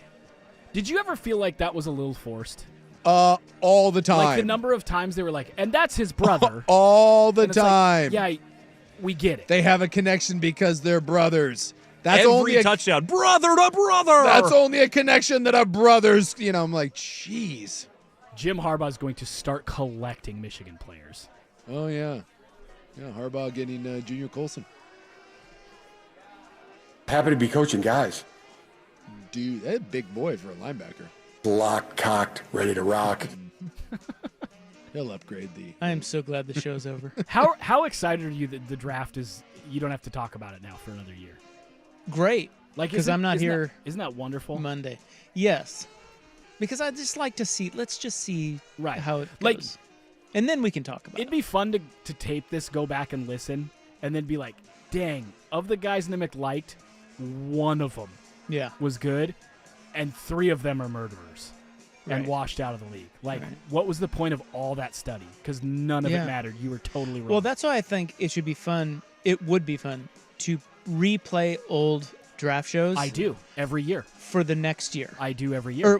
I go back like 5 years. I go back 4 years. Yeah, four or 5 every year after we get through the season, before we get to like real draft ramp up for Senior Bowl, I spend early January going back 4 years, and I listen to old corner rankings, defensive edge or like edge rusher rankings, lineman rankings of podcasts for PFF And I do it every year. So wouldn't it? Every year. I love it. Don't I love you think on our show, it would actually be more interesting if we played, like, for example, these last 2 days, we could play the show from 2019. Let's not do the Trey Lance year, but... Wouldn't that be fun? Well, one of the things we did and we used to do is Suk and I would pick our 3 guys that we thought no matter what would at least hit. Yep. And I remember one of mine was Patrick Surtain. Yep. Who Or Surtain. everyone's just given up. That he says it's Surtain, but they just, no, it's Surtain. But, yeah, every year we've picked kind of 3 guys. No, but seriously, I think for our listeners that would be more interesting. I think for you it would be more interesting. I don't think for everybody. No, I think for the listeners. I'm telling you, every year in January, I have a really good time going back 4 years and listening to people's... I understand. It's a good time. But we have an audience that a lot of them don't care about this. Or if they do... If they did, they're gone. If they do, they're people that don't like, care. wait, who's this guy? Like, they don't know any of these guys. So it's like, what's the point? Now, if you go back and you do play the first round show from like 2019, that will be interesting. Yeah, Mitchell Trubisky. I love that guy. I hated Mitchell. And then other people out there are laughing. Micah Parsons. Who the hell is that guy? Terrible pick. What a joke. Yeah. So we have some frame of reference for. I get it. Yeah. No, again, it's an exercise I do. Yeah, for the month we of heard you January. the first 5 effing times you told us that. It's a lot of fun. Good grief. Well, you keep saying it. Yeah, I agree. It's fun. Yes, it is fun. Shut up. Drink their haterade and eat their hater tots. Can we get back to talking about Tez Johnson being the outlier? Let's talk about the Watts. The Knicks family. All right. We'll be back to wrap it up next on the Fan. Oregon Ducks football is back. Nobody gonna tackle me. Tez Johnson.